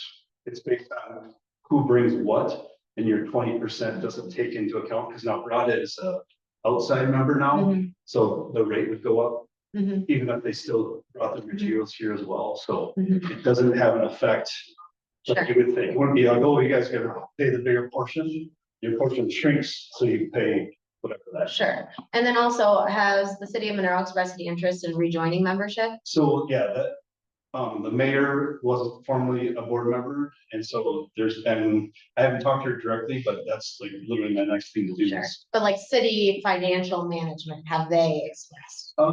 So I guess I did get some bad news that a lot of the board members that were on the board that love the landfill are no longer. Right. So I think there's gonna be a tougher sell Right. to it. But I don't know if I don't ask, right? So that's my to do is to get out there, you know, children, all these Yeah. folks that are non-members. Right, Because basically more members, the quicker we get to fully right, funded, which is why I asked. which is, yeah, so obviously, yeah, these are my goals and Yeah. we're directed to do so. So just clarify, 15,000 non-member. If you are a member, You still pay it. You just pay. what's the advantage of? So the advantages are what Matt spoke on. If our residents would take something there on their own, it's a discount. There's a discount for Pelletier if we're members there to haul our stuff there. And there's a discount if somebody is a contractor here in the village and hauls their stuff there. But there is not a large incentive for directly to the village that I can see. And correct me if I'm wrong. Please, Stay with it. this is the event that we were, It would, yes. that's, However, that's a big financial one, is if we dissolve or sold, you would get a proportionate share of the liquidated assets. however, if we did the Dane, there is an advantage of $62,000. Correct. Which we don't have the 20,000 that, We don't have the what? we don't have the 20,000 that we have to pay extra now. I mean, the $20,000 we'll be covering most likely with interest surplus. Right. And that interest surplus is gonna be Gone. going away when we start paying. I mean, that's a double-edged sword for us because we're using money to pay it this year that if we sign on with this, we're not gonna have Well, as I see it, I mean, and without cutting something, I should say. We could have it, it's all up to the board, but there will be significant cuts. It's not let's find little things, it's find major things, like positions. so Roger, we've been on long enough to know the difficulties we had prior to Pelletier. And we've been pleased with Pelletier. I have no, this is just my point of view. I have no objection to extending Pelletier. I still would like to do the every other week. Yep. Recycle. I don't That's what wanna this add- is, I should say. This is our current every other week. And anything we can do to save money is, Mhm. and then the $15,000, forgive me for asking this, but is that legal? We signed a contract of membership, or we signed an agreement of membership way back when, a long time ago. Decades, when we. It's gonna be over 20 years. probably 35 is what I was Yeah, thinking. if you're the original startup, yeah, was that 82? Yeah. Yeah, that was the new site was 82. So the real question isn't any of this. It's, do we want to double and triple our expenditures? Okay. And I don't envy your position at all. And No, I I've got a get that. suck to be here for you, but there's no way we're gonna sign on for sticking with Green County. No. We would look like complete idiots. The amount of money that we have to spend, we're already sending you 15 grand a year, which is good for you, but if someone sees that we made a decision where we're gonna spend 115,000 in 2026 when we were spending 39 before, So the we one should thing to be think about too is removed. you've had 10 years of no payment. You know, so you gotta think about the money you've saved in that 10 years. Cause you paid it for the previous 20. We stopped charging back that payment for the last 10 and then I found out, and so that's why we're reenacting. So basically, they are trying to they chose to forgo what the contract stated and take away that fee. It's not math, it was beforehand. Yeah. So this is nothing at math. But now the municipalities that are members are getting punished for that being taken out. And I understand what Matt is saying, that we weren't getting charged that, but that wasn't our choice. Right. We were fully prepared to budget for that, as it was. I mean, I think that was something, as Matt alluded to, as a way for the landfill to say, don't leave us, or we're gonna take this back. And the fact of the matter is, even if this is only, let's say, after 26, they get the money that they need and this goes away, which I don't foresee happening, but it goes away completely, that still means 2 years of spending $100,000 more than we needed to drop garbage. Yeah, so I don't think, I don't, yeah. Not hard to see. right. So, I just can't believe that we have to pay that for nothing. Okay. so if we want to switch, what does that process look like? So what would happen is we would issue a notice in writing to Matt and the landfill that we are pulling membership. We have to issue that, like Matt said, prior to July 1, that would avoid any contract renewal. We would let Pelletieri know that we want to go forward if it sounds like the board is looking at going forward with the extension, but sticking with our normal trash and recycling pickup. Should be weekly for trash, bi-weekly for recycling. We'd let Pelletieri know that. They would work out the logistics on their end. Obviously, Pelletieri knows that we're discussing this. They put together this, so it's not gonna be a surprise for them. Right. We will be members of the landfill through the end of August. Yep. So through August, our trash and everything is going to stay the same. Starting in September is when we will make that switch to, because that's the old contract. It was September 1 to August 30th. The new contract switches it to a calendar year date with the Greene County landfill. We did not sign the new contract because I wanted to make sure the village did not lose out on those 4 months if they didn't want to. So we would have 4 months of savings this year with Pelletieri and Dane County, and then next year, obviously, it would be a year with Pelletieri and Dane. Question here, though, does Dane County have anything along the same lines in regards to if we left down? We're not, so we're not members of Dane County. The kicker with this is we're paying Pelletieri an inclusive price to drop our trash. I think Pelletieri has a deal with Dane County, doesn't involve us. We are paying nothing to Dane County. The only additional charges, like I mentioned to this, are gonna be additional charges that we would have at Greene County. So it'd be spring cleanup, compost, and then fuel to Pelletieri, which I did ask Pelletieri if we would have a less of a fuel cost if we go to Dane County, since they're based out of Dane County, and we do not, it's by household. So it's a non-factor. So if we want to do that, we make a motion. Yes, you would want to make a motion to change to going to the Dane County landfill with Pelletieri, sticking to the same trash schedule. Okay, so I make a motion to pass to change to Dane County and stick with the same schedule. Second. We have. And I guess I should add too, do you think we need to make it part of the motion that we are pulling out of Greene County membership? I mean, I feel like that's probably given, but maybe having it in the official minutes. Yeah, probably. Yeah, so I would say taking it to Dane County while pulling out of membership at Greene County. Can you make the amendment and let's Yeah. accept it? Yeah, so the amendment would be changing to Dane County landfill while pulling out of membership at Greene County landfill. I accept your amendment. Okay, we have a motion and a second. All in favor, say aye. Aye. I abstain. Can I ask a question? Is it valuable to talk to legal counsel about being in something that, I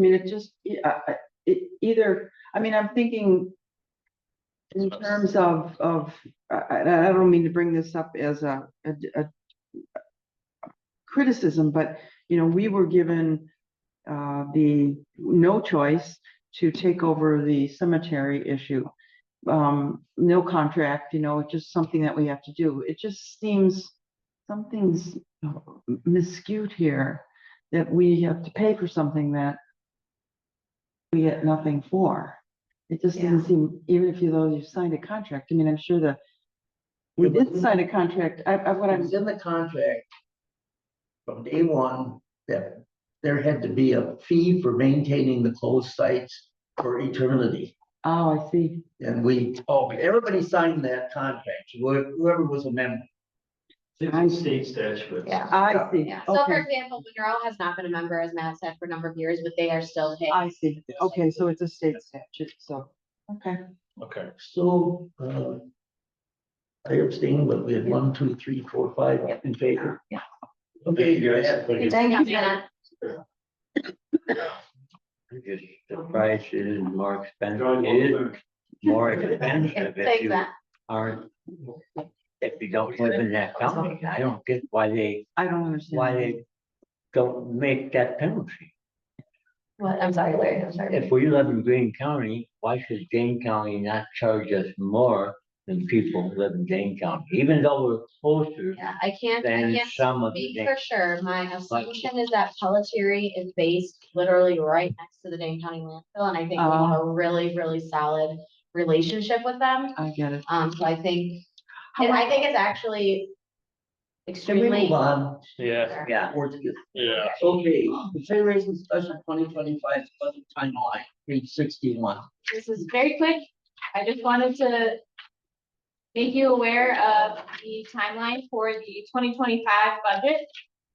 I can take any questions about it, but we'll start, with working with departments in June. Okay. I'm good. Okay. And then it'll start coming to the village. We'll do committee, village board. We'll do committee meetings in September, budget workshops, just like last year in October. You'll approve it in November. Okay, Okay. That's just a discussion item, right? Yeah, you don't. Okay. Okay, do it. Okay, item K, discussion and consideration discussion resolution 24-11 to appoint lifeguards, water safety inspectors, and fuel supervisor for 2024 season. Then you acted on 62 and 3. This is standard every year. yeah, we've had this before. I'm gonna make a motion to approve resolution 2411 to appoint lifeguards, water safety instructors, and field supervisors for the 2024 season. We've seen this list of increases numerous times. You seconded, Larry? Yeah. Okay. All in favor, say aye. I, Opposed, motion carries. Item L, it's consideration discussion of village board appointment. So I just got like 3 bullet points I wanna bring out here. One is it's very important for those who serve on the village board to be committed and able to attend meetings. Number 2 is it's also important that if the board members are not able to attend the meeting, that they communicate with staff ahead of time to ensure we have a quorum. And item 3, the village board has a responsibility to appoint the person we think will best serve the village moving forward. With that being said, we had 2 people express interest in it. And one was Jamie Craig, who was in the audience, and Mike Marty. And here again, Mike didn't show tonight, but he's looking to be appointed to the board again. His reliability is questionable on his meetings. His committees. yeah, can I ask a question? Just, Yeah, Jamie, did you graduate from Belleville High School? I did not. There are several Jamie Craig. Okay, thank you. You didn't look like the one I know. No, I Okay. my hair, Okay, all right. but she gets me everywhere. She's at the hardware store. Okay, so just wondering. So, Okay, I'm it's up sorry. for I didn't- discussion, you know. I'm very disappointed that Mike didn't show tonight. Because he wanted to get reappointed to the board after he missed the timeline to get sworn in. Okay. It's just ongoing. All right, so how do we move forward on that? Do we take a vote? Do we vote anonymously? Do we have? That's up to the board.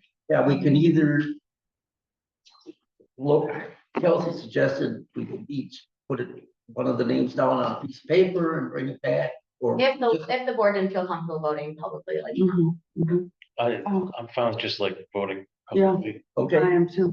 Okay. We just need a motion then. We need a motion to whoever you want, think you want to appoint. I'm gonna make a motion to appoint Jamie Craig as a village trustee. 1 second. Okay.